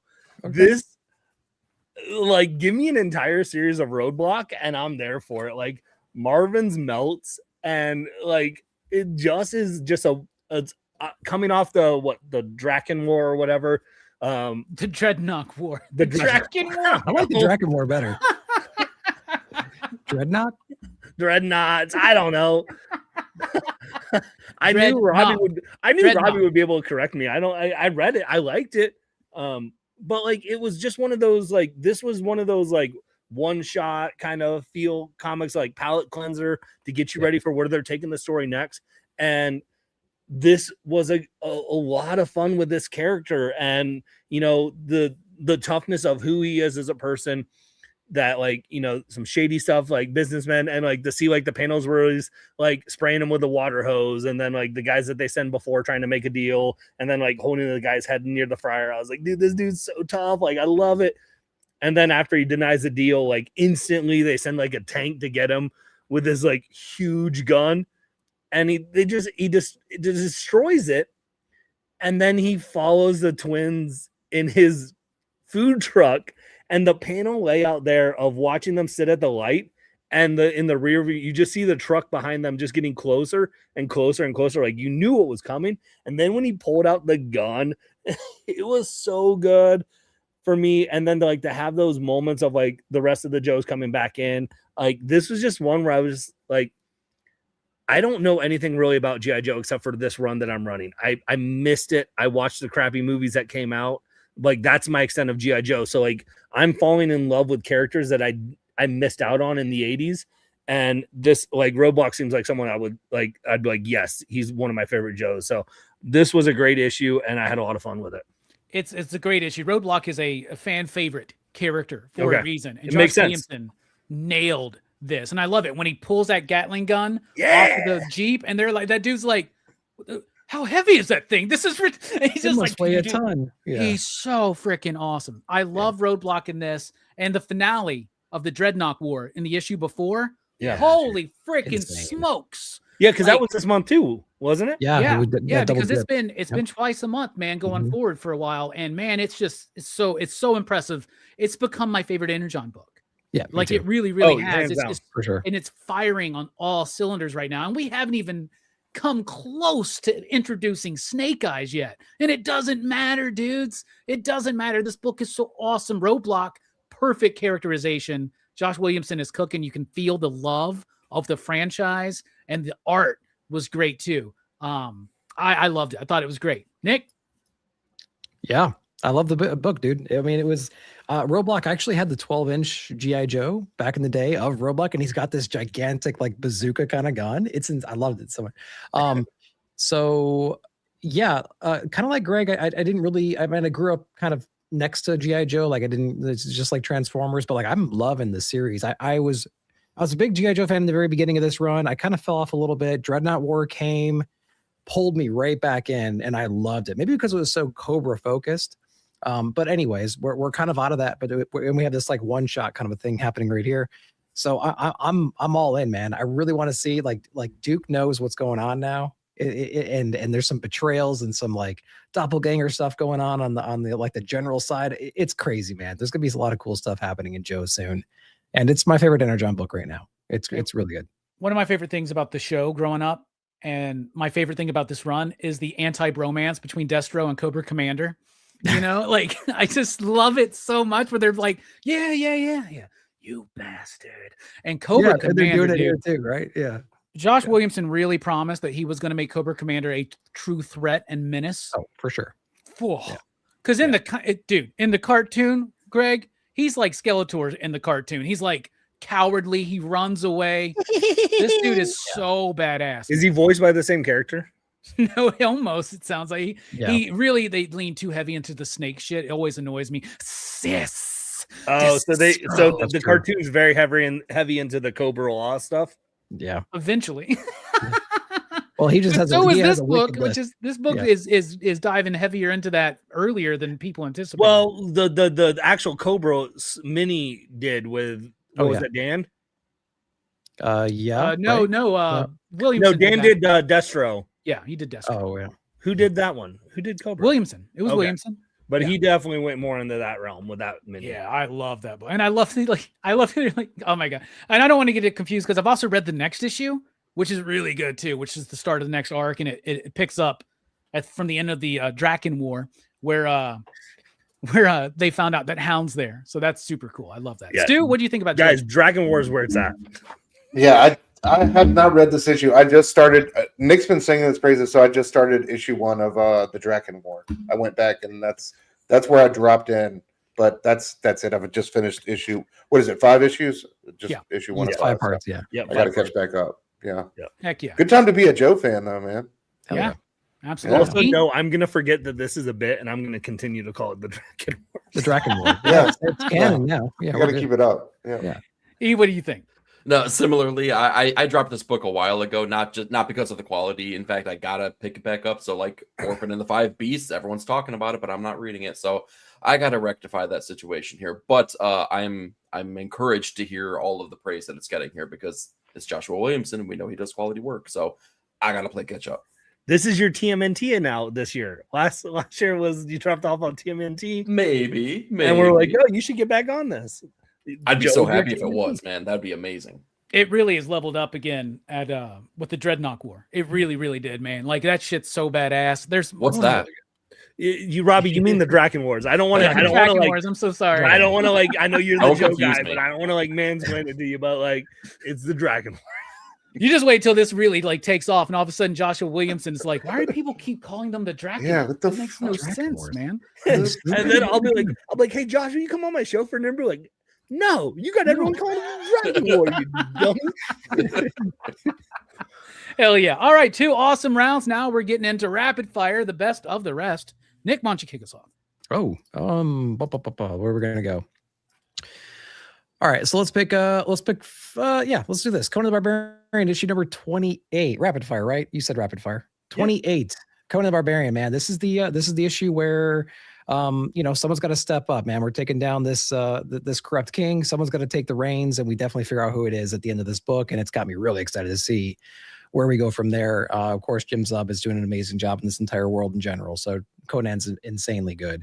I already talked about Kieran Gillen, but we have Die Loaded issue number, what is it, 3 or 4? Can't remember exactly which issue it was. 3. Yeah. Man, this it's a crazy great world, man. I'm so glad that the guys talked me into reading Die, the original 20 issues, and then jumping into this one. We're building on all that. A lot of familiar faces. We've taken everybody that hasn't experienced Die yet, has gone through all that trauma and everything of their loved ones being gone, and we put them in Die now. Now they're in Jumanji. What the hell are we going to do? And what kinds of stuff they're going to experience? Man, I can't wait to see more. Space Ghost from David Popose.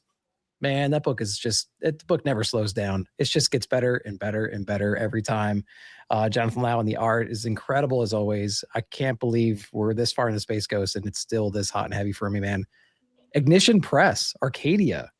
Issue number 2, I think, just came out. Great world building, amalgam of a lot of different things. It's got some Tron stuff. It's got some Akira stuff. It's got some like cybernetics and things like that. It's got some 51st dates in it even. Man, it's a great blend of stuff, great design and everything. And I'll wrap it up with, I'll shill it out for Marvel. I kind of dug Aliens vs. Captain America. I think we got one more issue to go. It's dumbass fun, man. And it hasn't disappointed me yet. There's some eye-rolly moments, but dude, like para-dropping aliens onto a battlefield? Are you out of your mind? It's an insanely cool book, dude. So they only have one more issue, I think. So that's not a whole lot of runway to screw things up, but we'll see what they do in issue number 4. Do the rapid fire count in the show count? Yeah, they do. I'm asking Nick. I'm not asking Robbie. I'm asking the person that tabulates it. What'd you say? Do the rapid fire count to the Marvel show count? No, that's what I didn't think so. Robbie said it did. Why would you think I brought it up in the rapid fire then? Yeah, that's why the Robbie said it did count towards the shills. No, because you'd be the shill for everything because you have twice as many rapid fires. Your rapid fire is like Robbie. You've covered twice as many books as the second place person. If you half of the show is your rapid fire. Yeah, y'all are crazy. Okay. Well, so how the hell was there there was a set 2-way tie for Marvel Shield and how the hell, because I don't think I had a single Marvel book for like one of my main picks. Yeah, you did. I guess I did. No, Stu was the Marvel Shield. Yeah, he was, but you said everybody else was tied right underneath him. Yeah, we all picked like one book. And you even mentioned that rap. It gets skewed a little bit sometimes because I had more rap. Man, it would have been a lot more if it was. I feel like I was lied to. Everybody scrambling, trying to get up to the king, but so close. It's all right. We were reminded in the chat that we talked about doing a cover of the month, and we completely forgot about that. Yeah, so that was nice. Ooh. Yeah. So maybe we'll pick those up for February. Let's try to remember for February. Yeah. That's a good idea. Good rapid fire, Nick, and you do a great job, man. Regardless of these other guys giving you a hard time. Stu, rapid fire. No, we're giving you a hard time, not Nick. I don't know what you're talking about, man. All right, since Marvel don't count, let's talk about the Ultimates number 20. Loved this one from Dennis Camp, Phil Noto. just the the Human Torch coming back as the Vision. I just thought it was brilliant. Camp has so many profoundly poetic lines in this book, and this issue was no different. Tell them I went back to start the fire and all that shit. I've loved his version of Jim Hammond, this Ultimate Jim Hammond. Hammond has been badass. Like I told E last night, ever since we got introduced to him burning Hitler alive and how he keeps that memory to keep him warm. I think it was just cool to see him go back in time and plant the seeds for revolution. Fantastic Four #7, Ryan North and Berto Ramos. I love this issue of the team kind of relying on their friends to look out for the family where they're gone. I picked this one up. I kind of read Norse FF in increments and pick it up and compile everything I missed out on. So it was a big reread, but I like where he's going with this one. It's good to have Ramos on the artwork. I think it serves him a lot better. Absolute Martian Manhunter #8 just came out this past week. I thought was brilliant. Another, I read that and Spirit of the Shadows back to back, and it was just a feast for the eyes, man. The things Javi's doing in that issue. You felt like you took some drugs after that one. Dude, right? Seriously. Having flashbacks, my dude. But it was just, brilliant. And I just love, like, you talk about Morrisonian concepts, man, like that whole idea of this is the idea of the gun, and just like that whole showdown and the Martian kind of getting laid out, right? And I just love how interactive it is. Like, help us pencil in and contain this incorporeal invader and shit like that. It's just, between that and the Martian vision and what Javi's doing on the artwork, it's just such just one of the best books out, period. And it's always just such a treat, man, to go through and see how he's going to flip it. And I love these new colors he's introducing here at the end of the issue with Despair. So I'll just go with those three for rapid fire and leave it at that. Very nice, very nice. What about you, E? Rapid fire. Okay, I'm surprised that nobody brought this up, but Poison Ivy, I feel like, let's just give kudos to the team, the run that this book has had. Not only that, but I love the fact that in this issue, I feel like G. Willow Wilson is just like, we're going to see a character progression. We're going to see this new bold Pamela who's learned the lessons of, she's still a hot mess, and she's still going to make all those mistakes that she's made for the past 40 some odd issues. So I had a heck of a time with that, but it's kind of cool that she's kind of back in Gotham, running amok, making a mess. Redcoat, we get Albert Einstein back, and I'm really freaking stoked for that. But not only that, but we get another person back who I don't want to spoil who it is, but let me tell you, immortal things are happening, and I'm here for it. Shout out to the consistency, not of this book in particular, right? But just Ghost Machine in general, basically. Quality is just spot on here, but Redcoat, Brian Hitch has never taken an issue off. It's always looked fantastic, and Jeff Johns is delivering a story that continues to be exciting, and I can't wait to see where it goes. Let's see here. What deserves a little bit of love here? Let's go Minor Arcana. Everyone that is reading Absolute Flash and saying, I feel like I need a Jeff Lemire book in my life, and this isn't feeling Jeff Lemire, go read Minor Arcana, because it feels Jeff Lemire. It is a small town with small town characters. It just happens to have that supernatural tinge. Well, guess what else had that kind of thing? Maze Book. Maze Book was my favorite book of 2023 altogether. It hasn't hit that emotional resonance as Maze Book, but it's playing with those supernatural vibes and stuff like that. So if you need Jeff Lemire in your life, make sure that you're picking up Minor Arcana. And we'll finish up with Kaya, because no one's mentioned it. Kaya, we get that back in our lives here, but more importantly, we're outside of the one-shots and the Colossal Kaya kind of stuff. We're back with our main players who are separated now, and we're seeing them on their separate paths as Razel and Jin are on their way to basically do battle with the robot army. And Kaya is trying to find her way, trying to figure out what does that all mean now that her purpose, her mission is gone. Is she going to still kind of follow the path that Jin was supposed to be on? So really cool to see that back. I love that book through and through, but I think I'll end right there. Very nice rapid fire. Love the love for Poison Ivy. That book has been exceptionally cool. 100%. I'm glad. I can't believe DC's allowing that book to just keep going. They're not rebooting it. I keep comparing it to Scarlet Witch by Steve Orlando, because I think the characters and the writers are kind of on the same level. And the fact that DC hasn't rebooted it is allowing that book to gain momentum, whereas Scarlet Witch, they have to keep hot-shotting it with things like, oh, this is Scarlet Witch and Vision. Oh, this is Scarlet Witch and Quicksilver. Oh, it's Sorcerer Supreme for no reason, that kind of thing. So Poison Ivy's been absolutely brilliant. What about you, Greg? Poison Ivy's one I need to read. That's for sure. Yeah, it's a great book. Man, you mentioned Ghost Machine, and I was just at a talk with Brad Meltzer, and he was talking about First Ghost, and I'm so excited about that. The way he was talking about, like he was gushing like a child. I'm like, oh, I can't wait for that. Let's go my rapid fire. So I got to talk about a book that critics love.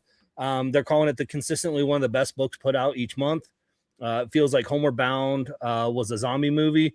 Each issue's creepy, captivating, heartwarming, all at the same time. I'm of course talking about Feral, issue 20. I love it. And yeah, you can critics are saying that. So hey, let's go. I had this show for myself. But it is good. Like I loved how it ended. We're getting another, new arc in March with issue 21. I think just what they're doing with this book of the world building that they can continue, and Tony's talked about, like he wants it to be Walking Dead length, and I'm here for it. Wrestle Heist, it was one of my picks last month. I loved it. Issue 2 was great. The catches at the end, like the things, again, Kyle Starks, you can tell just like by the cover of what he has a love for wrestling, and I think that was a lot of fun. The Guy in the Chair was another fun issue from Dark Horse, Ukar Shumbukar and Hannah Rose May. This wrapped up with this. It was just a fun spy espionage thriller of like, what if the guy who's in the earpiece talking to the assassin the entire time has to come out and get his hands dirty? And it was just a lot of fun. Like it's an action pack, but it's a fun book. And of course, it's been a while since I've shilled for Mad Cave, so I've got to say Dick Tracy issue 15. This arc has not been my favorite one of the arc, but it ended great, and it's setting up for the next volume.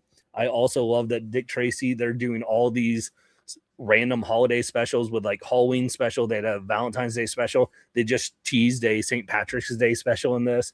Alex Zagoras talked about doing like a Veterans Day special, like all the random like holidays. Like they're just like, and it's just a lot of fun to get to live in that world. But this wrapped it up, and it's setting up for the 4th volume of Dick Tracy, which I never thought I'd say in my entire life in 2026 that we're getting a 4th volume of it, but I'm here for it.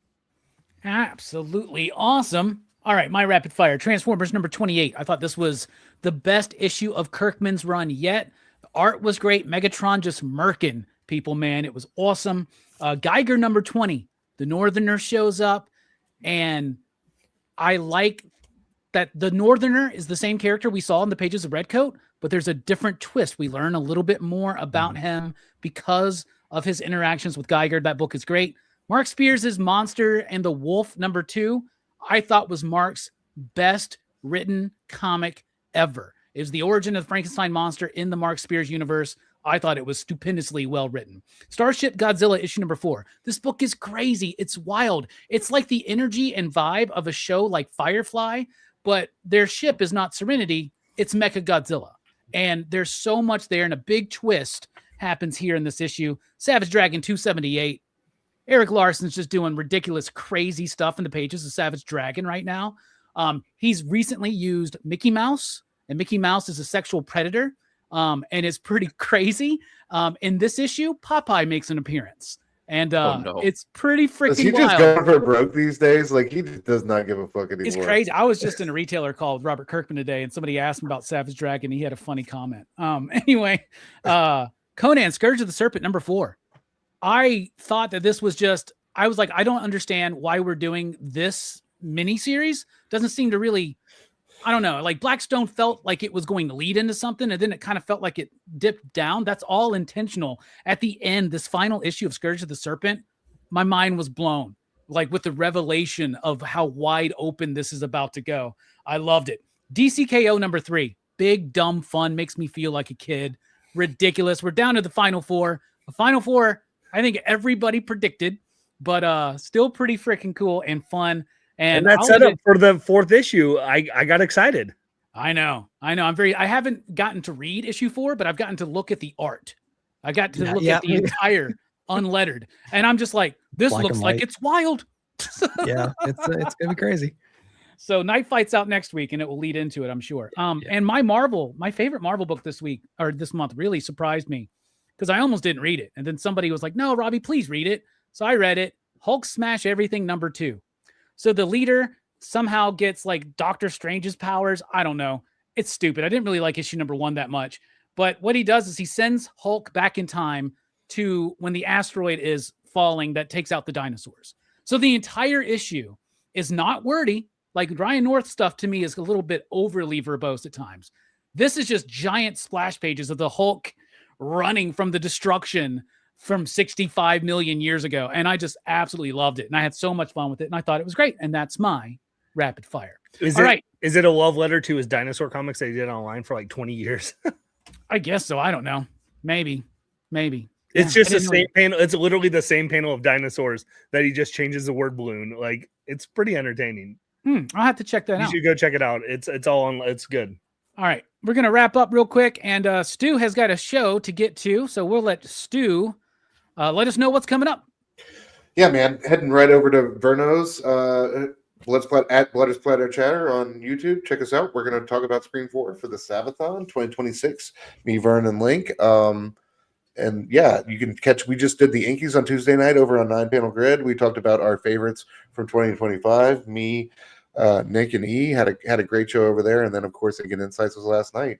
Talked about Power Fantasy, Everything Dead and Dying, a whole bunch of great books. So thank y'all for having me. Love y'all fellas so much. I'm sorry I had to miss it last month. I was at work, bummed. I'm like, fuck, I won and I'm not there. God damn it. I wanted my crowd. You want to have an acceptance speech right now? Yeah, I just want to thank myself, for like being on 2 shows and that somehow scoring more Marvel books than the rest of you. It just goes to show, obviously, that I know what the fuck I'm talking about first and foremost, and secondly, that I'm the best purveyor of taste and culture on the panel. You're welcome. Thank you, Stu, man. You're love you guys. You're awesome, man. Everybody go check out the me, Scream show that's about to start right now. Oh yeah. Love y'all. Nick, always a pleasure to have you here. Final thoughts. I didn't get any promo from you. Just let us know what you got. No, that's all right. That's all right. Yeah, just got my review videos on Saturday nights. Nick at Night, weekly comic book review show. We did the February look ahead. Me, Eric, and Stu just the other day. So if you're want to see what we're interested in February, check that out. We go through all the books throughout the entire month. And, you got those April previews showing up pretty soon, too. I took a peek at that. We got some great stuff coming up in March and April. So, yeah, man, update those poll lists. Pay attention to FOC, guys. Support your shops. Absolutely. E, thank you so much. We always appreciate your erudition here on the show. It helps elevate the expressive nature of our entertaining. What you got coming on? What you got going on, E? There it is.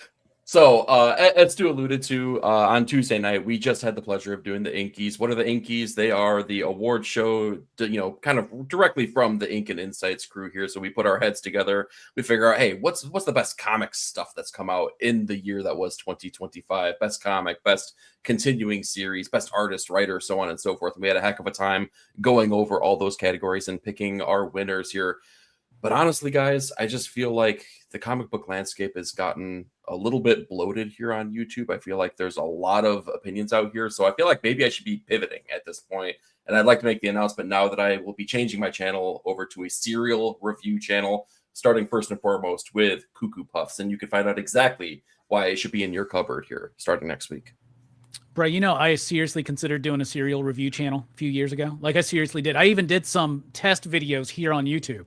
I did one where we talked about I did. Seriously. I like if you'd like to collaborate, on my new channel. Kind of stuff. Yeah. I'm all down for that, dude. By the way. I'm all down for that. I also still have a YouTube channel called Junk Food Junkies that I've never done anything with.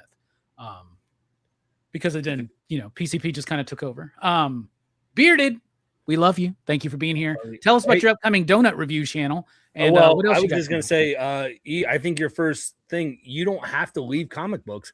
You can just review Mark Russell's serial comic from Ahoy, where he basically does parodies of all the serial mascots in a Dracula style storytelling, and it's hilarious and fun. So if you haven't read it, you should as a serial buff. But as soon as I'm done catching up on the Dragon War, then that'll be my next thing. Yeah. So I did not send. I just did an interview with Trevor. I'm going to butcher his last name, so I'm not going to say it, but it has a Kickstarter right now for a book called Heavy. The art in this book is fantastic. So at least just look at my Instagram. You can see the cover of it. It's a really, it's just really good art in this book. I think you should check it out if you're interested. And then this panel will enjoy. I don't have a thumbnail for it because I just recorded today. I sat down with Peter Warren and we talked all things Tin Can Society.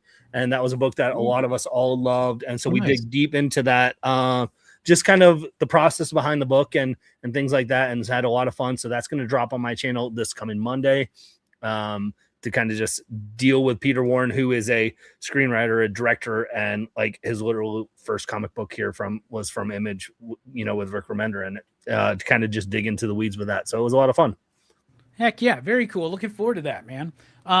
Also, another thing I'm looking forward to is the start of Sci-Fi Fest next week. It's a collaboration between me and Fable over at One Collection Down. Every Monday night, every Friday night, 8 p.m. Central Time, we're going to be covering a classic science fiction movie. It all starts Monday night on PCP when we talk about The Day the Earth Stood Still. I think this is one of the most important films of all time.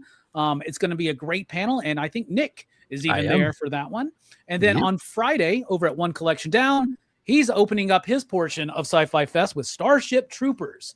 And I will be there as well because this is one I have not seen in a very long time. So what a great 1-2 punch to start off the first week of Sci-Fi Fest. All throughout February, Monday, Friday nights, 8 p.m. Central Time, 9 p.m. Eastern.